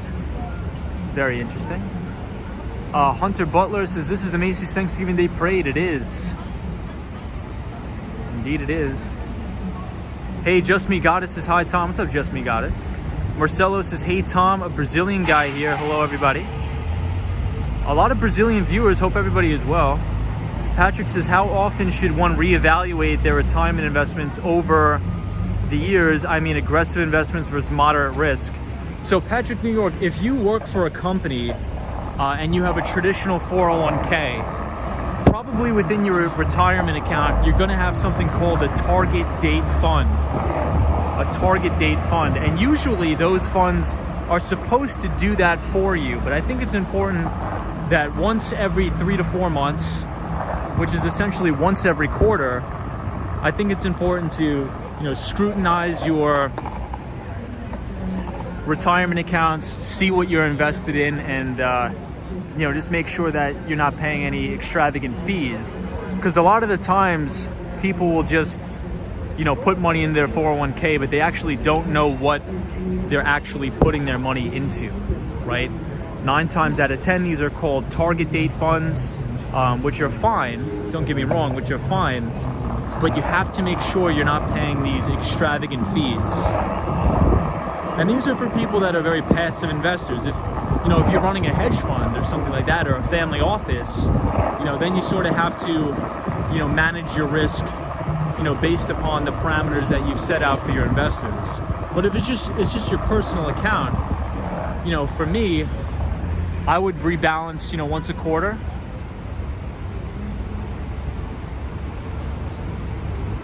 Hey, Brooklyn girl, how are you? Warren Drew says, I remember Kramer used to hawk Sears a lot. Laytha says, love the night before the Macy's Turkey Day Parade when they blow up the balloons by the Museum of Natural History. Brooklyn girl, how are you? Good to see you. DB Racer says, honestly, best retirement advice is have wealthy parents. That's hilarious. That is a good piece of advice.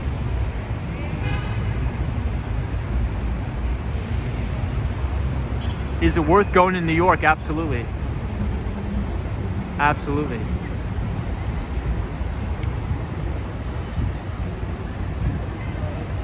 Hey, Steph Wright, how are you? What's going on, Steph?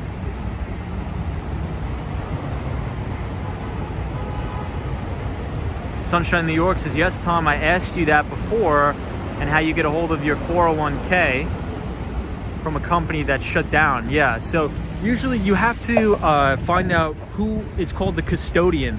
You have to find out who's the custodian of the 401k. Some companies do Fidelity, some have Vanguard. It just really depends.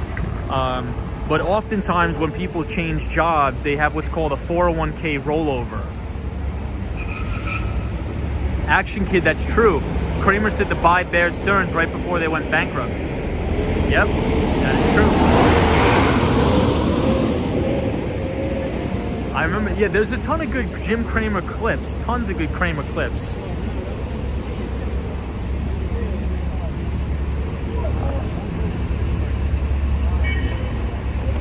Tons of great Jim Cramer clips out there. He's like, Bear Stearns is fine. Bear Stearns is fine. Bear Stearns was definitely not fine.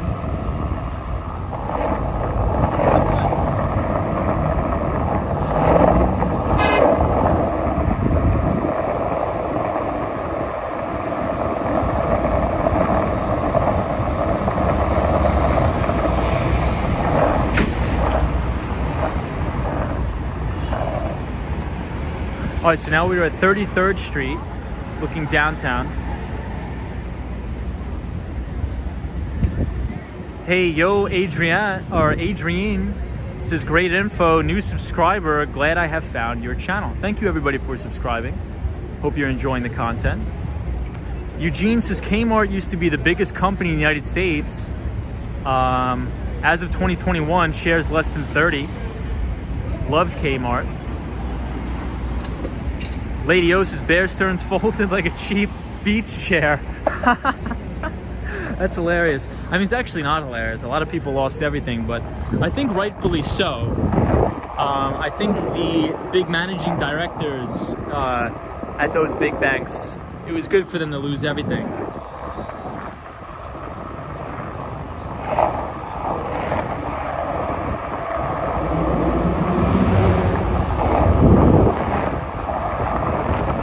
So that's another thing that a lot of people never really think about.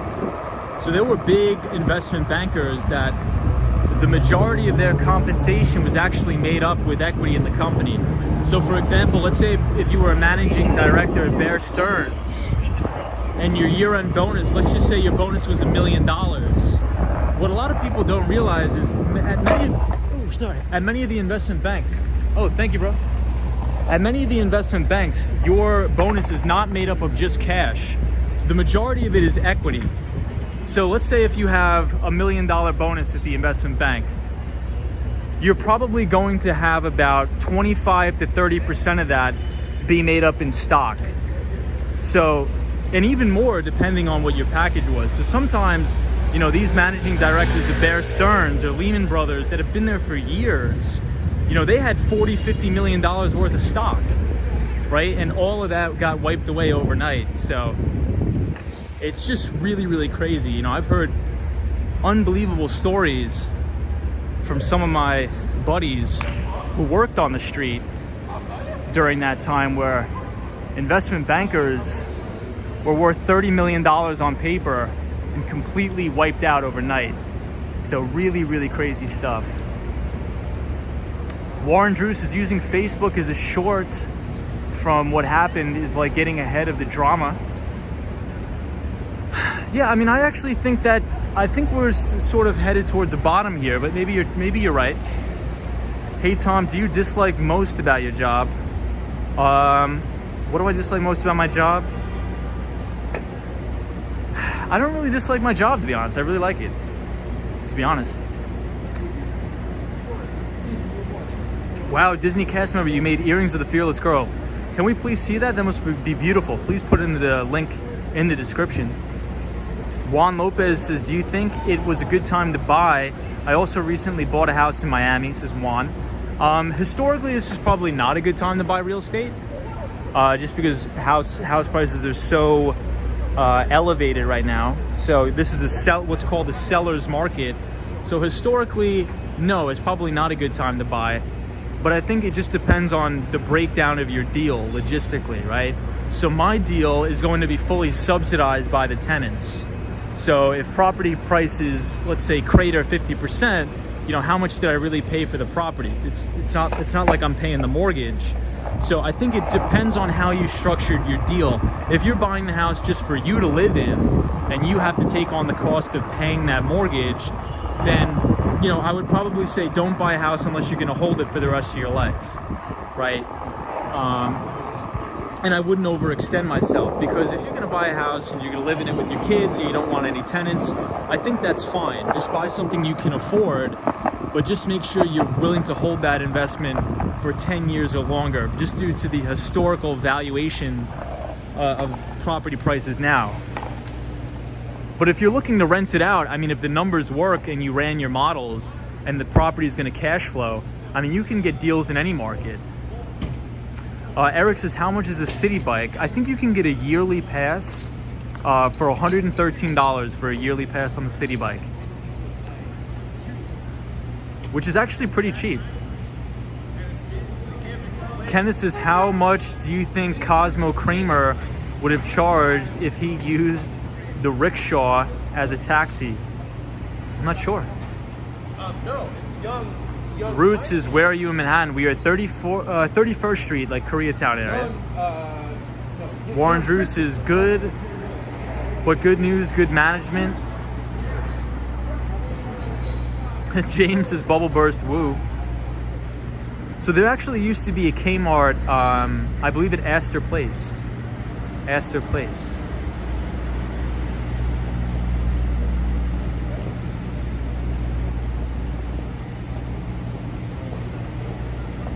Really? Lady-O, so Tom Cruise is supposed to film a movie here? That's nuts. I didn't hear about that. James says 100 in Chicago too. I think for City Bike last time I was there. Yeah, that's actually that's a bargain in my opinion. You know, think about that. 118 bucks for the year. And then you could commute to work. The only thing is in New York, it gets pretty cold. So if you want to commute to work on a bike in the winter, you know, you have to have some serious mental fortitude to do that.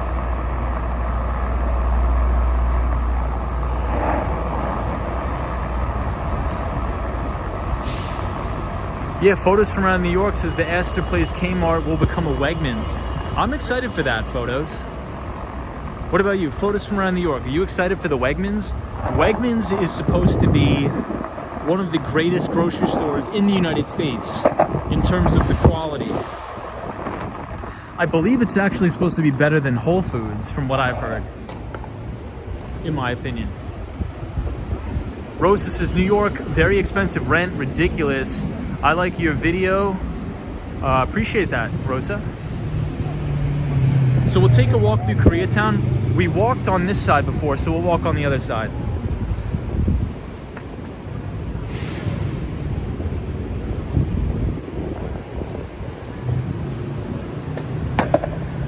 No, we'll skate through it. I don't think we skate through it for a while.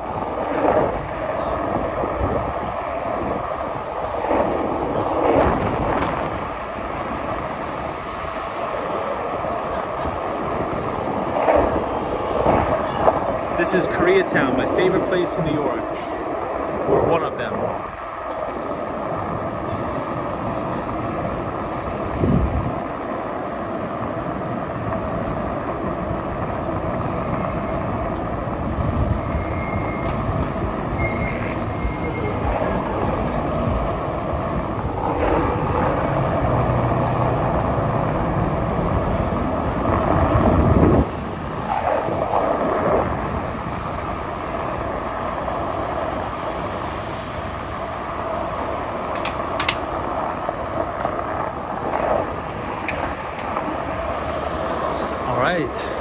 So this is by the Korean barbecue places.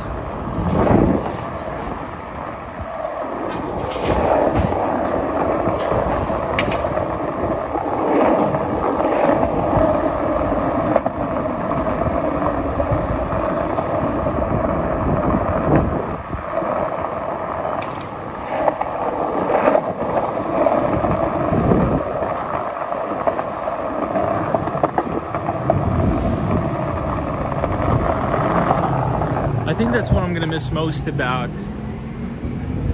living in New York, is just being able to walk to Koreatown or skateboard to Koreatown, to be completely honest. Hey, Boogie Bob is here. What's up, Boogie Bob? How are you? Starving Artist says, watch James and Carla with Hudson Cam in Bryant Park today. He's precious. Yeah, that dog is absolutely adorable. That dog. I wonder what breed it is. It sort of looks like something. I'm just not sure what the mix is. But this is the greatest spot in Koreatown in my opinion. So if you're in Koreatown and you want really, really good Korean barbecue, check out Baekjung. It's right here. Phenomenal place. Very, very nice people. You're gonna have a great time if you're here. You gotta go to this place in Koreatown. Hey, Boogie Bob says, fantastic show. You as well, Boogie Bob. Always good to see you. Always good to tune into the Live at 5 feet on the street news in New York. Can't have it any other way.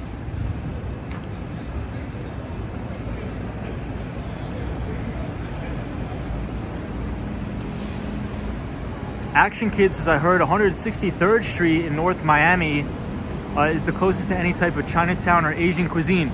Action Kid, yes. So right there on 163rd Street, North Miami Beach, it's supposed to be the start of a new, like the first Koreatown ever in Miami. So in North Miami Beach, there's a lot of Korean immigrants there, and I actually tried a Korean spot. It was pretty good, but obviously not as good as the places in New York, but it was very, very good. Very, very good. There's a lot of people from all different backgrounds moving to Miami. So when I was there last, closing on the property, I went to a Korean place, which was really good. Not as good as anything here. And I went to an Afghan place, Afghani food, which is some of my favorite food is food from Afghanistan. Hey, Eugene says, I'm back. What's up, Eugene? How are you? Michelle McGraw says, love Hudson. He's precious. Absolutely adorable dog. Absolutely adorable. Kobo Bunny says, I want cool weather. It's probably like 70 degrees, Kobo Bunny, tonight. Right around there. Warren Drew says, Walmart Supercenter is like a bigger Walmart with cheaper prices like Kmart.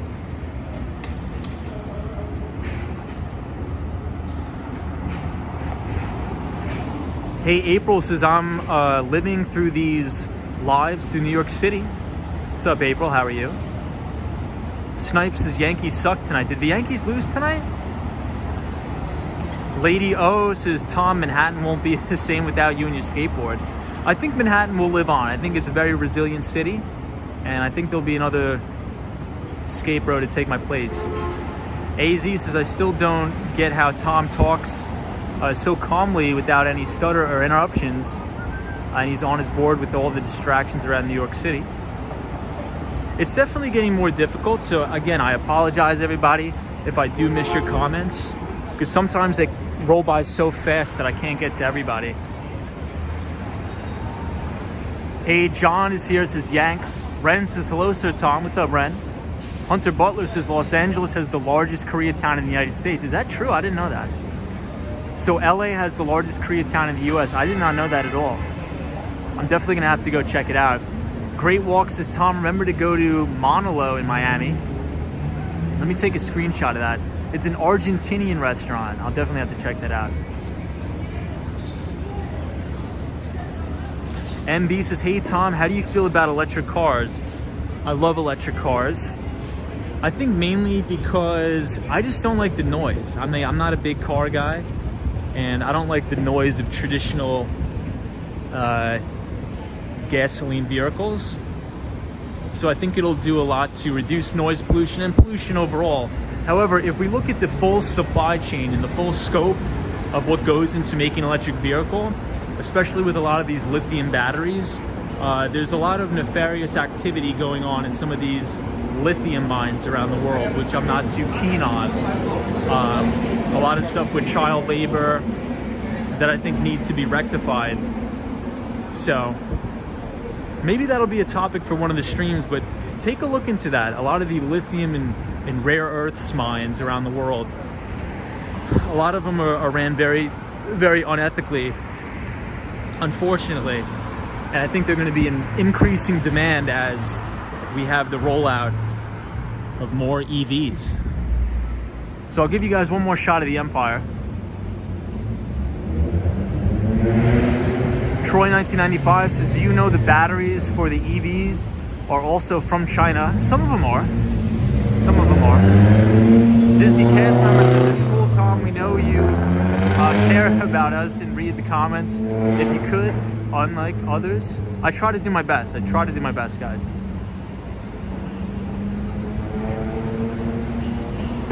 Hey, Lady Coach Explorers is here. What's up, Lady Coach? Always good to see you. Yeah, that is a big lithium company. That is a massive, massive lithium company.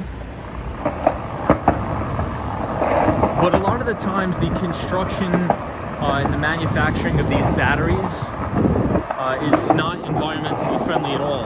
If anything, it's actually, in some cases, doubles the carbon emissions. So I think over time that'll get worked out. But just like anything, any new technology, it's going to take some time for everything to come to fruition. Hey, Bob says the Koreatown in Flushing, Queens is huge, stretching for miles. Yeah, so I think, I think Flushing is considered Chinatown, is that correct? So Flushing, I believe, is the biggest Chinatown in New York.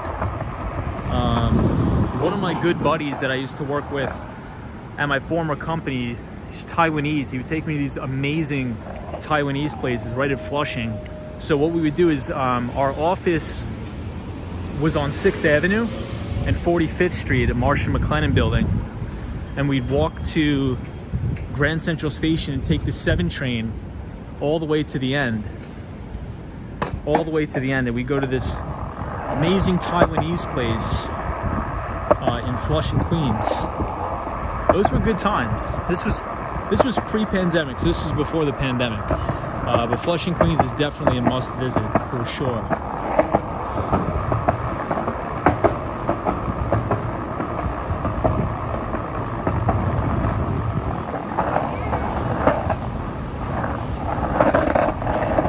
So let's go to Madison Square Park. I'll skate down to Madison Square. And then I'll read some of the comments.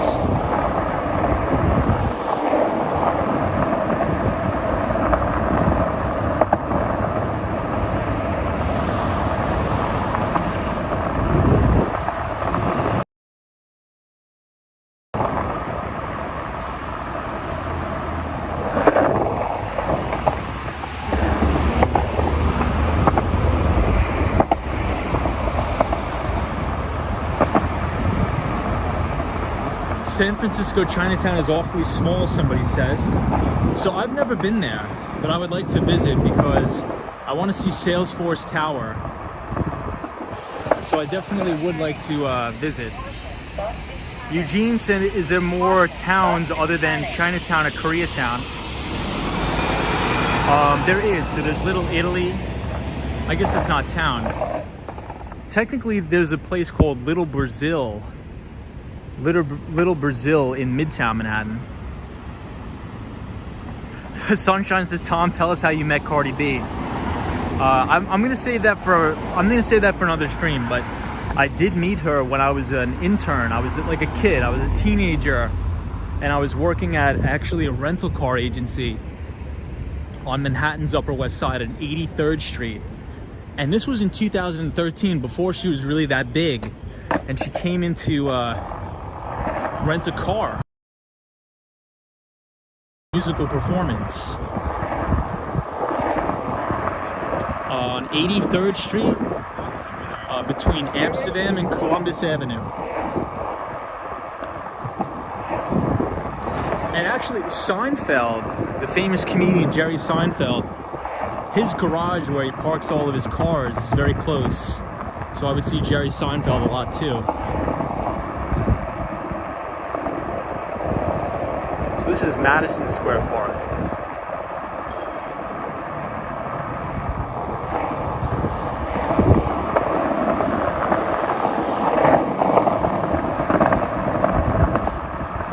It looks like they sectioned off part of the park. I'm not sure why. Let's see what they say. Closed for maintenance. Interesting. Doesn't look like much maintenance going on, but we'll see.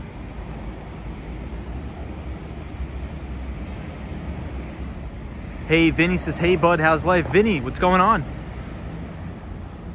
Troy 1995 says, how many celebrities have you met in New York? Not many, honestly. Not many at all. I think just those two.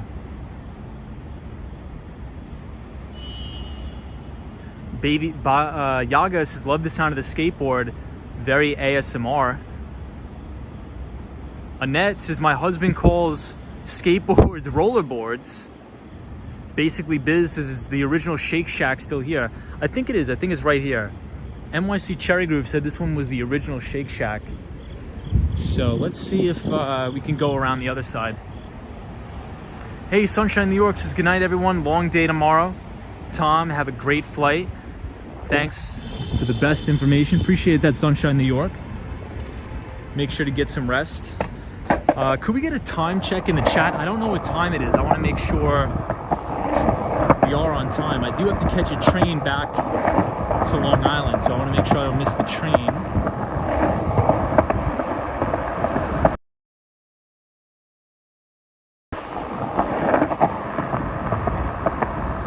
But here we are, 23rd Street Station, RW trains. Oh, it's 10:50. Copy that. Hey, the Ralph is here. What's up, the Ralph? Hope you're well.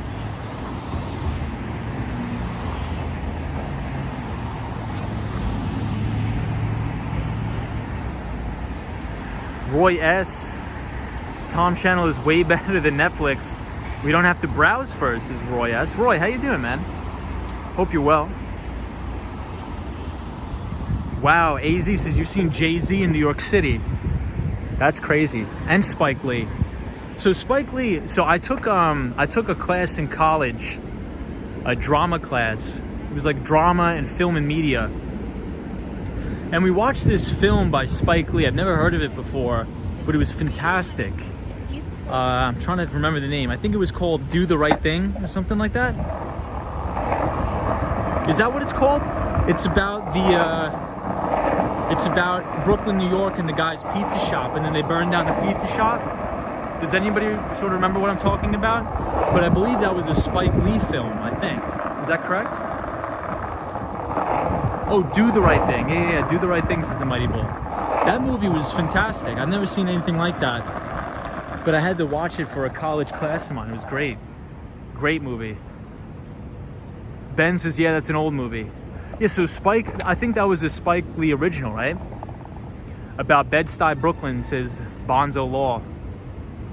Oh, so it was a 1989 film, says Patrick, New York.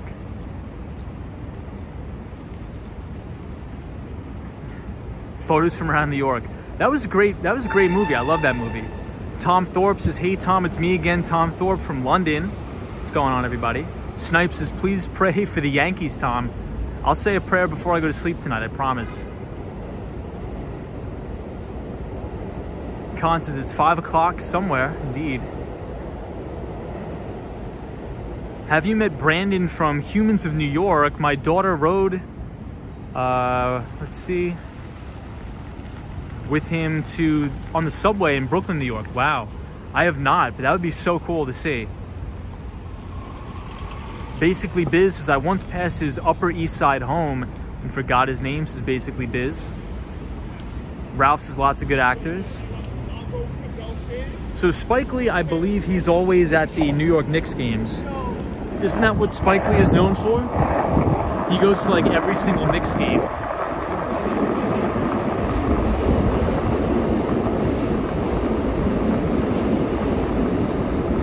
Sunshine After Rain says, Tom, watch Gleaming the Cube. It's a classic about skateboarding. We may have to. I'll definitely check that out. Yeah, Bob says Spike Lee loves the Knicks. Faith C says, that's my screenshot right there. Obama says, I have Jay-Z, Reasonable Doubt, read a record, 1 of 3. Tron1 says, I worked at a movie theater on the Santa Monica Promenade, met Mark Hamill, Brooke Shields, Emilio Estevez, and all his family, and the guy from RoboCop. Wow. That's awesome. Yeah, so you know what everybody's been asking me about? Everybody's been talking about this Squid Game. I'm not sure what that is. Everybody's been asking me about it, but I have no idea what it is. Does anybody know what that is? The Squid Game thing? I have no idea what it is. Brooklyn Girl says, yes, he does. What's up, Brooklyn Girl? Tron1, wow, you served him popcorn. That's crazy. Hey, the Mighty Bull says, this is my stop. Have a great night. Mighty Bull, always a pleasure to have you here, my friend. Thank you for everything, and we will see you in the next one, Mighty Bull. Appreciate you joining today, and thank you for the conversation. Layla says, don't know the Squid Game. Supposedly, it's one of the most popular shows on Netflix, and I believe it's a Korean show, I believe. Jonathan says, hey, Tom, good to see you tonight. What's up, Jonathan? Beto and Gerson says, I go to there. Michelle McGraw says it's on Netflix. Have you watched it, Michelle? So my friend was telling me about it, and I guess the whole thesis of the show, or the precipice, or whatever you want to call it, is it's two teams battling against each other, and whatever team loses the game, I think the host of the game show actually kills these people, which is quite bizarre. However, it's supposedly an unbelievable show. So I don't have Netflix, but I may have to check it out because everybody has been talking about it. Everybody's been telling me about it. So Has anybody in the chat watched the show yet or no? Let's see. Basically Biz has seen it.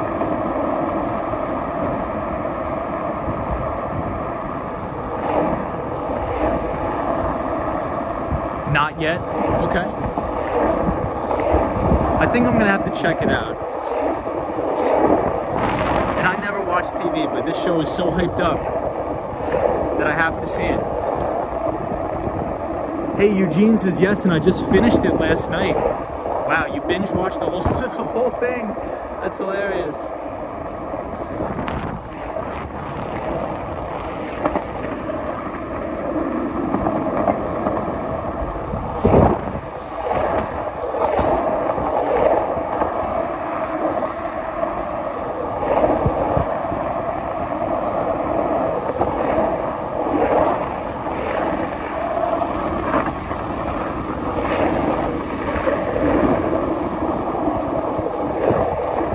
Alright, so we're coming up on East 17th Street. This is Union Square. East 17th Street and Union Square. It's cold out tonight, everybody. Really cold. I mean, not really cold, but gotta wear a light jacket. Snipes says, we're gonna miss you, Tom. Gonna miss you too, Snipes. Tron1 says, LOL, I'm gonna go check it out too. Yeah, I gotta check it out. I never watch any show anybody recommends to me, but I've seen that in the chat at least 16 times now, and a couple of my friends have been texting me about it, so I'm definitely gonna have to check it out.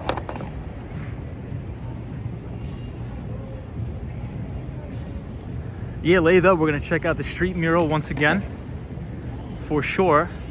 The Ralph says, oh, it's a TV series show. Had me going that it was a real live game show. No, Ralph, I please God it's not a real live game show. Kenneth says, all I really watch is the History Channel and Discovery Channel. Those are the greatest channels of all time, by far. Franklin's from Brazil. Says, hi Tom, how was your day today? And everybody, Franklin, my day was really good. What about you? I'm doing really well. I'm just preparing for my flight tomorrow. But Franklin, I wish the same for you, my friend. Hey, Lena Sandoval is here. Says, hey Tom, how is everybody doing? Doing very well. Chill Beats the Chill saw it. Jay Trader says, a story of people who decide to become the players of a mysterious survival game and try to win $40 million stake prize. Yeah, and I believe every time they lose, they get killed, right? Bonzo Law says there might be... Yeah, Chill Beats the Chill. Imagine being a real life show. Roy S says, I will watch soon while waiting for another Tom stream, says Roy. Zap Balance says, I love the History Channel, Discovery Channel, and PBS. Bob says, I love the show Aquafina. Nora from Queens. I'm gonna have to check it out. Hey, Sally says, beautiful night. We are going to miss you. I hope you come back. I hope so too. I hope so too, Sally. I think you'll see me back. Jay Trader, I did not see the Tiger King. I did not. Will says, Tom, keep it moving. Yeah, I agree.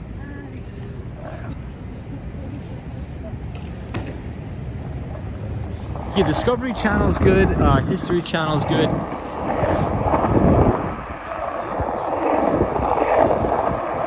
Sometimes I'll have on in the background the Planet Earth. I'm not sure if anybody's heard of it. I think it's a Discovery Channel production, but it's called Planet Earth. I'll have that on sometimes. But for anybody who's just joining, the first hour of the stream we were talking about, number one, the debt ceiling in the United States and what specific ramifications that could have going forward in this week. And then number two, we were talking about the Facebook ramifications of the new Facebook whistleblower. So if you're interested in that conversation, we talked about that in detail the first couple hours of the stream. But in conclusion, I think that they're going to raise the debt ceiling. And the only thing I'm concerned about is we are in this perpetual debt cycle in the United States where we need to continue to borrow money in order to pay off our previous debts. And I think, to me, that's called a Ponzi scheme. I'm not sure about you guys.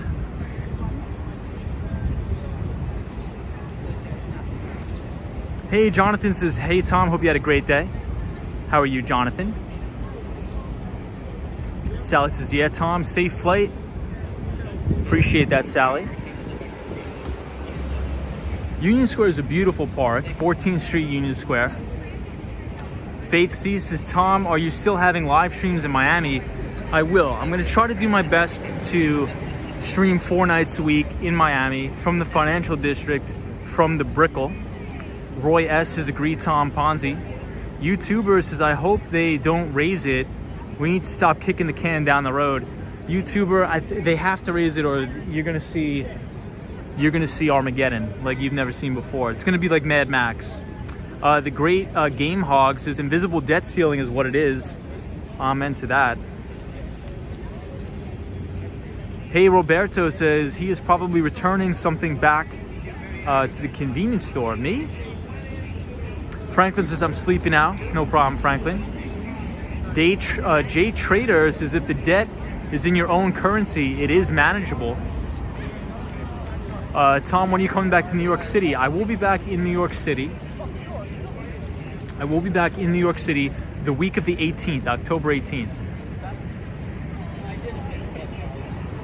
Yeah, YouTuber, I mean, yeah, we talked about that, about the Facebook thing, but it's not anything we already knew, right? I think Facebook, the way the algorithm is programmed, it feeds you information as a confirmation bias, right?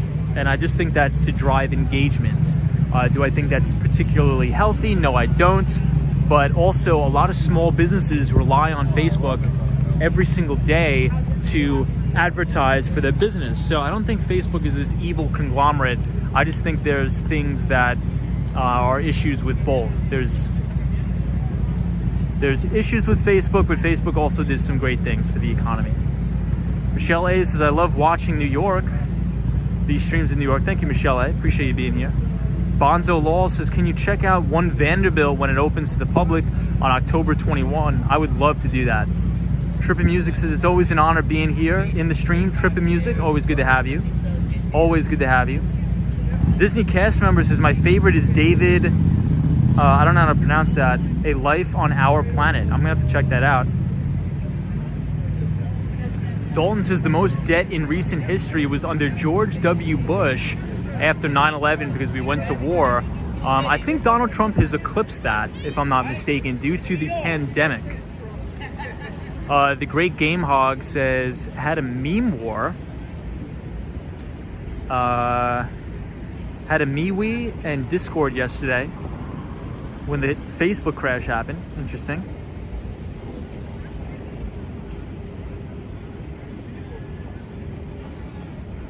Tom, can you see the statues? Yes, we will. So we'll take a walk at the John Lewis statue.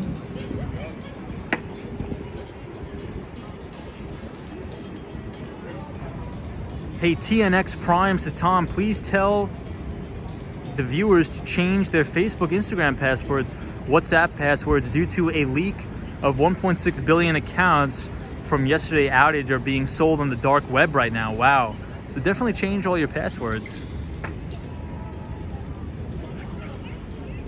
Layla says, we were joking that Facebook was wiping the servers. It's possible, guys.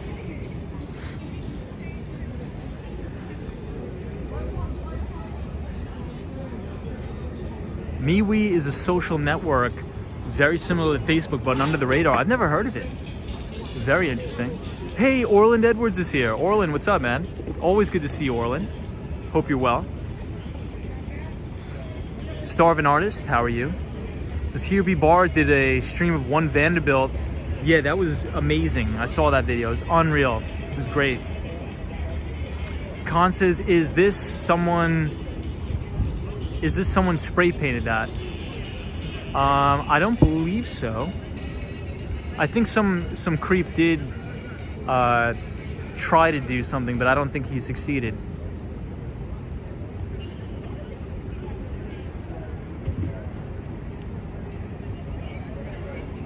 Yeah, but John Lewis is an American hero, an American icon.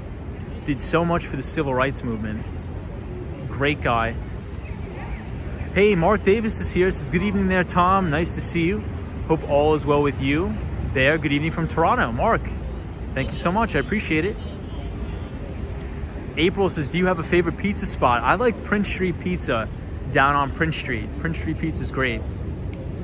So these monuments, or I believe they're called busts, as Leida told us. They're called busts. On the right side, we have Breonna Taylor. In the middle, we have John Lewis in the middle here. And on the left, we have the George Floyd bust right here.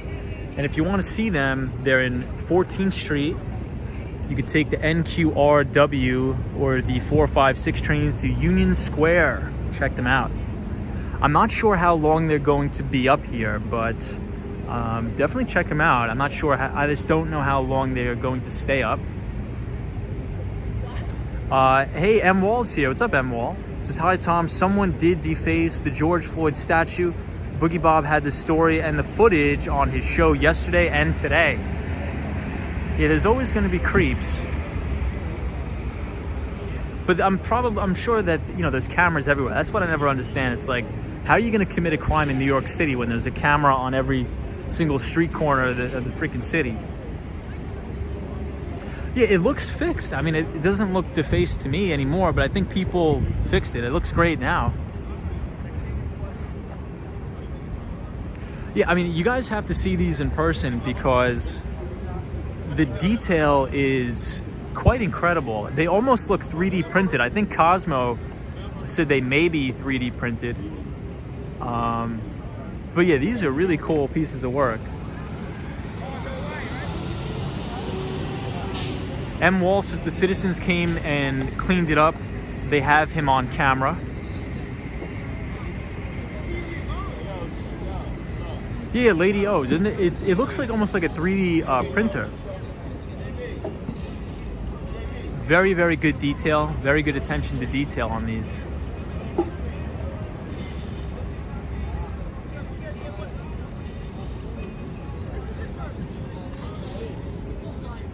Yeah, but John Lewis was an amazing, amazing guy. Did so much for the civil rights movement here in the United States.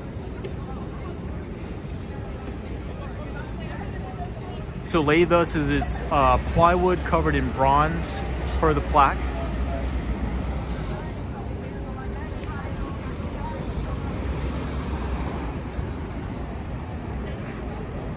Dalton says Breonna Taylor was so sad. She was a paramedic. Yeah, it was disgusting. Disgusting what happened. Absolutely tragic. Absolutely terrible.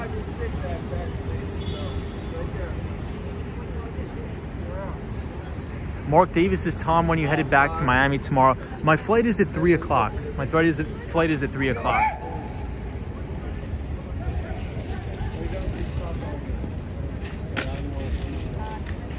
Yeah, Renee 28 is a beautiful bus. Yeah, these are great. These are really, really great. I'm not sure how long they're going to be here, everybody. I see some comments, how long are they going to be here? I'm not sure about that. I don't see any sort of time frame for them. But if you want to know how to get here, it's 14th Street and Union Square. Hey, Anthony says, Tom, I'm so glad you're still in New York City.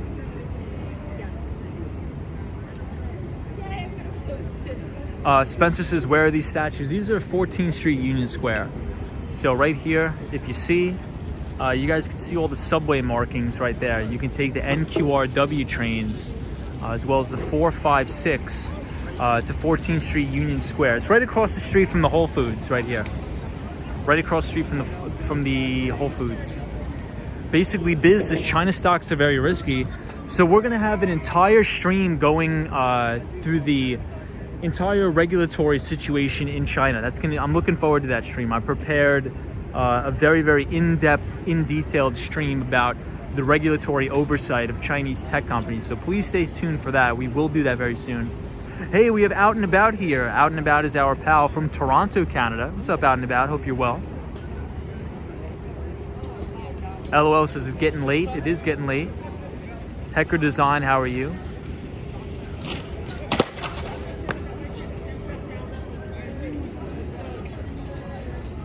Tron1 says, in the future, when an asteroid hits Earth, humanity has to restart, they say. The aliens, something interesting. Brittany McMurdy says, I was just fixing to say something about China stocks, says Brittany McMurdy. We're going to have a complete rundown. I prepared a very, very in-depth stream, and we're going to do that once I settle into Miami, I promise. Mark Davis says, Tom, the soccer field and games canceled tonight in my hometown. Too much rain. Oh, rain delays. So, Mark, when I was playing college soccer, we used to play right through the rain. It'd be nuts. And also, we would, in the playoffs, when we'd have like NCAA qualifiers, we'd play right through the snow. It was hell. But then again, it was kind of fun. So anytime you were trying to qualify for the NCAA tournament, we would be playing in November, right? So soccer, sometimes it snows here in New York in November.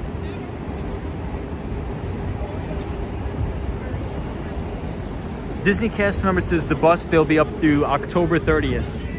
So if you guys want to see these, you can come here up until October 30th.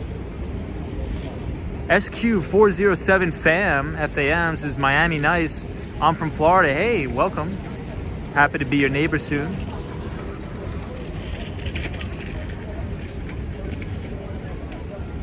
Basically, Biz says, what's your favorite square? I would say Washington Square. Murky says, how's it going, Wall Street? Skate bro, hope you're well. Murky, I will be down near you very, very soon. Tomorrow, actually. MB says, Tom, do you ever drink water during your streams? I don't hear you pant at all. I don't have any water, but I'm fixing to get some water right now as I head back up to Penn Station. MB says, Tom, do you ever drink water? Oh, sorry, I already read that. I do, sometimes, but not now. I need some water, though. Brittany McMurdy says, my brothers played from 3 years old all the way up to college. Wow, one was a defender. Very good position. I was a center midfielder. Oh, you said the other one was a forward, one was a defender. Nice. Grant Links is 64 degrees in New York. Out and about. Says, should I plan a trip to Miami? How safe is it? Oh, out and about, for sure. Where I am, it's beautiful. So I'm in North Miami Beach. So if you think about the Miami that everybody knows, like South Beach, I'm very, very far away from that. My place is probably like 40 miles away. I'm exactly equidistant between Fort Lauderdale and Miami International Airport, so it's a very good location. Hunter Butler says, what did you major in college? I went to John Jay College of Criminal Justice right here in the good old city of New York, and I did criminal justice and economics, and I took some forensic accounting classes.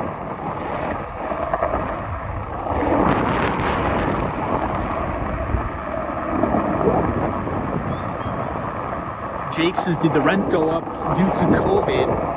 Yeah, so all of the rents in New York City are pretty much back to where they were pre-pandemic, which is a little crazy to think about, but it's true. So the rents are back, very, very expensive.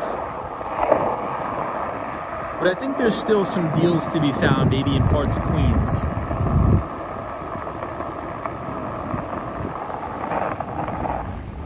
Whatever, so this is Broadway and East 17th Street.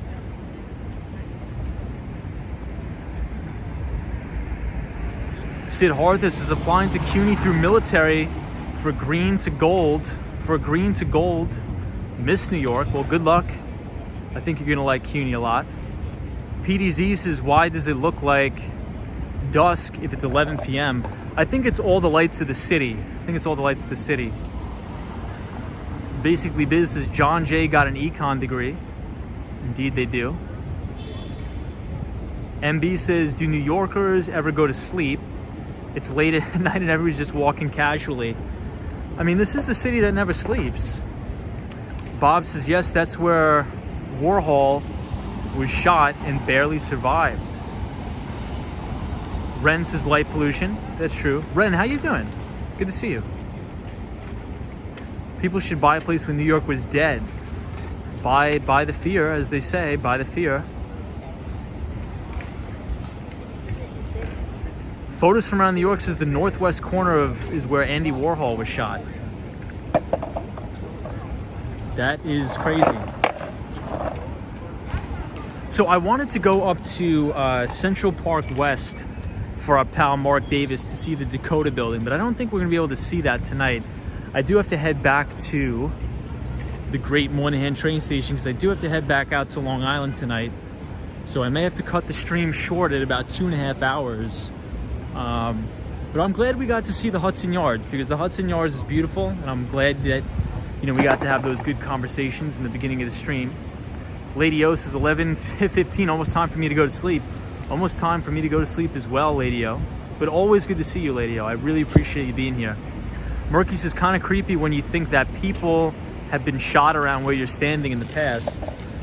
Yeah, I mean, that's life. I mean, it's crazy. Really, really crazy. To be honest with you guys, I didn't even know Andy Warhol was shot at all. This is the first time I'm learning about that live on the stream right here. I had no idea that he was even shot. I didn't know that.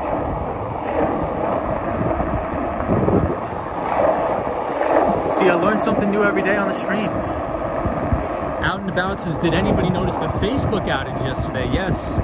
So Out and About, we were talking about the Facebook whistleblower on the stream and those ramifications of it to the stock price and all that. We talked about that, as well as the United States debt ceiling that's coming up. We talked about the Federal Reserve and how central banking has physically altered the economy.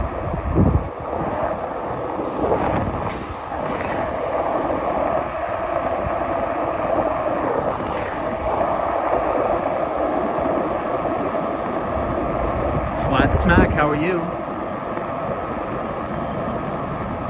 Hey, Ruben is here. What's up, Ruben? It says you noticed the Facebook outage as well. Mark Davis says, Tom, no rush. I will see the Dakota apartments again someday soon. Thank you for posting the buildings. Hey, Mark, do you think that you're ever going to be able to get back to New York City? Do you have any plans to come back? Or are we still at a standstill? Savvy says, Tom, make sure to keep water on you next time. You are smartest YouTuber I've ever listened to, says Savvy. Thank you for the kind words. I really do appreciate it, everybody.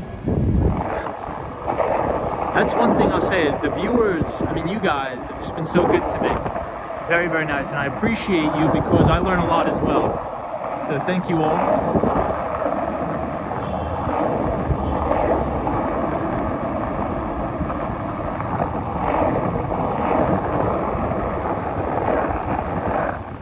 So this is the Harry Potter store. I'll show you guys. Right here on Broadway. So Grant Link says there was a movie about it in 1996 with the obvious title, I Shot Andy Warhol. Interesting. Pete Z says, is there thunder or lightning in New York City? I don't think right now. I don't think as of right now. Hey, Walk Expedition says, hello from Brazil. Murky says, I don't know how it looks for you, but on your stream, the sky looks pretty cool there. Yeah, it's sort of like a purplish, hazy sky. Very nice. Bob says, Warhol was shot by one of his fringe followers. He was never the same after it. Wow. Flat Smack says, new studies show Andy Warhol died. I don't know about that. The Ralph, is the Dakota Apartments where Lennon was shot? I believe he was shot right outside the apartment there. I believe right outside, yeah.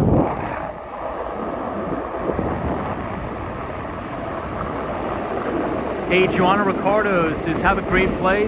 Wish you the best in this new chapter in a new city. Hey, thank you so much for the 650 super chat. I really, really do appreciate it. Thank you very, very much.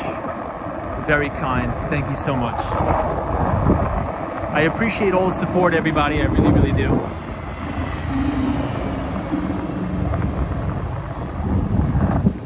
Hey, Christy says, where are you moving to and why? I will be moving to North Miami Beach, Florida.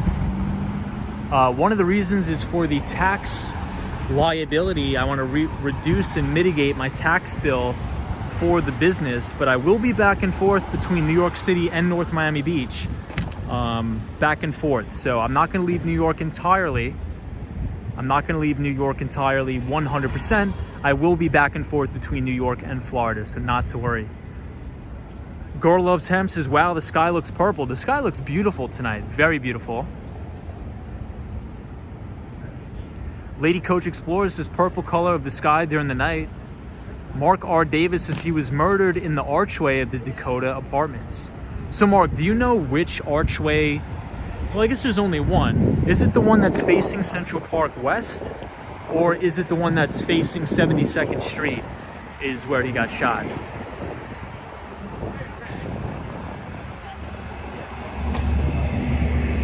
Hey, Bob Kish says, first time on your channel. I'm enjoying it very much. Thank you, Bob. I appreciate the very, very kind gesture of supporting the channel with the $5 super chat. So thank you very much, Bob. Yeah, so for anybody who's new to the channel, what we usually do is we try to skateboard around the city, New York City and Miami, about 5 days a week. And Monday through Friday, we usually have a topic, a financial topic. So one financial topic a day. And on Saturday and Sunday, we usually just skateboard around and hang out. This week has been a little bit choppy because I've been moving between New York City and Miami. So as you guys know, I just flew back to New York Friday night, and then I just packed up all my stuff, went to the UPS store today, mailing out all my packages to move into my new place. So it's been very, very hectic. So I apologize for the infrequent streams as of late. Lennon was shot at the main entrance. Flat Smack says income tax is fraud. Mr. Cold says we street, U Street, Wall Street. Mr. Cold, appreciate that. We street, U Street, we all street for Wall Street. Bonzo Law says the Dakota, the setting of Rosemary's Baby. Layda says I used to live at 68th Street in Central Park West. I think it was on Central Park West. Mark Davis says, no, Tom, the archway on 72nd Street, John Lennon, the entrance there. Oh, okay. I know that one. So, Mark, that's like the most beautiful entranceway in the city. If you go there, I believe there's still the original oil lamps there. So you can see like the original fire oil lamps. They're great. Those are really nice. Christy says he said something about mitigating his businesses, but didn't know what that means. I just want to mitigate the tax liability. So just to give you an idea, it's about 6.85%, and then plus or minus 2 points for the city taxes. So that's a significant amount. So if you can, in Florida, there's no state income tax, right? So the theory is to take those tax savings and reinvest back into the business. Maybe I can hire an employee or whatever. So we'll have to see. We'll have to see how this turns out.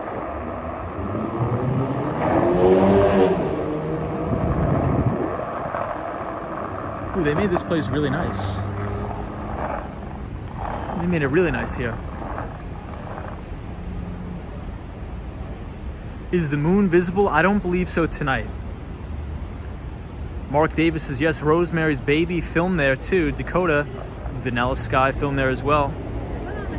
Bob Kish says the entrance where Lennon was shot was on the side street, West 72nd Street, not Central Park West. AZ says, if all people could act and behave like Tom, this guy is very humble and respectful. Appreciate that, AZ. Nice Guy 88 says, Christine says he is some... Oh, I think I read that one. Hey, the Star Wars Council says, I'm reading Antisocial now. All about GME. Pretty interesting. The short squeeze in GME, I believe. I figured you just rent a U-Haul and drive down to Florida with all your furniture. Yeah, so I did the calculation. It's actually cheaper to UPS mail all my stuff. As crazy as that is. Danny says, why are you moving to Miami? For tax mitigation reasons. And I try to avoid the winters in New York. Murky says, smart man, just like me. My wife's whole family is from New York City. And I chose Florida temporarily so I could save those sweet dollars. We'll be buying a home in New York City to visit occasionally, though. Yeah, that's the plan for me, too. I think it's very, especially if you're a small business owner and you don't have any sort of VC money backing you, it's difficult. I'm not gonna lie, it's very difficult to get off the ground. So, I think with the tax savings and with the income from the rental property, I think we'll be making pretty good strides here, everybody. Flat Smack says Boston beat the Yanks. We always have these stretch limos here. Andrew Calhoun loves these stretch limos. Hey, Melee is here. Says, thanks again, Tom. Have a great night. What's up, Melee? Lady O says, good night, everybody. And Tom, safe flight to Florida, and we'll see you soon. Absolutely. Hey, Girl Loves Hemp says, Tom is an awesome guy. You're an awesome person as well. Basically, Biz says, we have blocked so many Midtown streets. Yeah, I mean, I think that's, in my opinion, I think that's a positive because, I'm not sure if you guys remember, but Central Park, there used to be cars driving all up and down Central Park. Now, there's no cars allowed in Central Park. I'm not sure if a lot of people remember that. Probably the original New Yorkers in the group do, but it used to be cars driving all up and down Central Park. Jonathan Richards says, hi, Tom, loving your streams, and I love the Dakota building. I love that building as well. Photos from around New York says the limos, LOL. Melee, good to see you, as always. The Ralph says they are closing the streets temporarily. Well, it looks like these streets are permanent, and I believe it's because of the restaurants, if I'm not mistaken.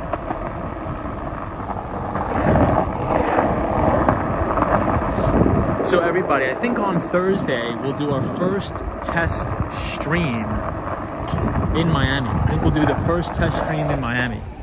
I'm not sure how it's going to turn out because I don't think Verizon works very well down there. So we're going to test it out. I'll be in the financial district anyway. I have a meeting down there in the Brickell. And we will take a little bit of a walk around. I probably won't have the skateboard. And we'll just do a quick test stream. We'll check out Miami, Florida.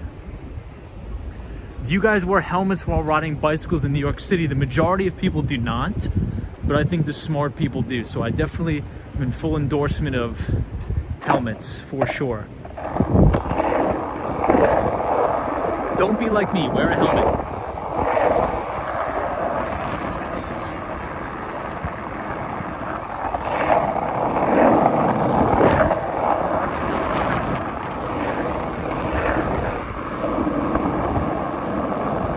Hey, Sam says, what times do your streams usually start?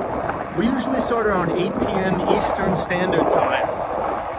And Monday through Friday, we always have a specific topic. So Monday through Friday, we usually have a specific topic in relation to finance. On the weekends, we usually just cruise around and take the 2 days off. So Monday through Friday, we have a standalone topic on finance. And I usually put some of the links in the description for some in-text citation about what we're talking about. And on Sunday night, every Sunday night at 8 p.m., I put out my free newsletter called Behind the Street. And if you want to view that for free, just go to my community page on YouTube and you can read it absolutely for free. And I write it every Sunday night as a market to look ahead.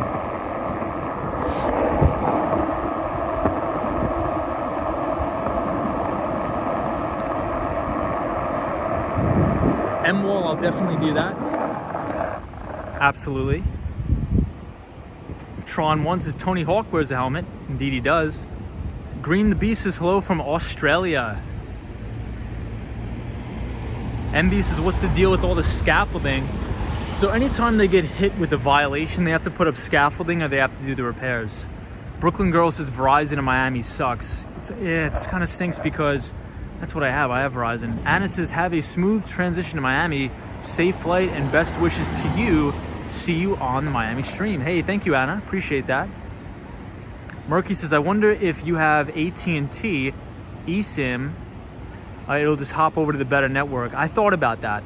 I thought about getting a dual SIM where it could roam on multiple different carriers. Miami makes me think about the Cocaine Cowboys documentary. M. Wall says maybe you could consult with Action Kid on the best carriers in Miami. I believe Action Kid advised on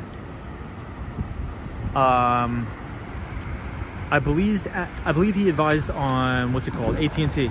Somebody said VC money ? So VC stands for like venture capital. So a lot of the times if you're a startup company and you're a startup tech company and you have a very good business proposition and you either have revenue or you're pre-revenue or whatever it is, a lot of times venture capital companies or firms will invest in your business in exchange for equity. So they'll help you pay the bills, they'll help you pay your employees and things like that. Hey, Gun Moed, nice to see you.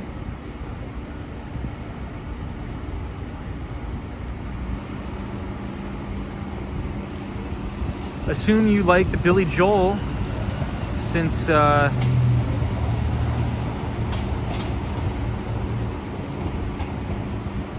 Moed says, assume you like Billy Joel since you have based your life on the lyrics of Miami 2017. Nice to see you, by the way. Gun Moed, we'll see you soon. Always good to see you. Hey, Bob says, I have to correct myself. The entrance to the Dakota on 72nd Street, where Lennon was shot, is actually the main entrance, not the side entrance. Yeah, I'm not too sure about it either, but the Dakota building is absolutely beautiful. I think that's why I like the Upper West Side so much. The Upper West Side has so much original architecture. There's so much character to the neighborhood of the Upper West Side. It's beautiful.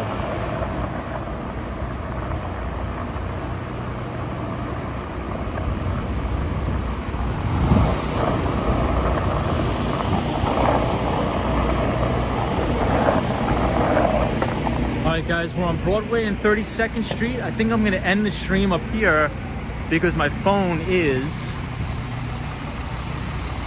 Hunter Butler says the best way to find a job in New York City, you just got to apply and you got to network. But they're handing out jobs like hotcakes now.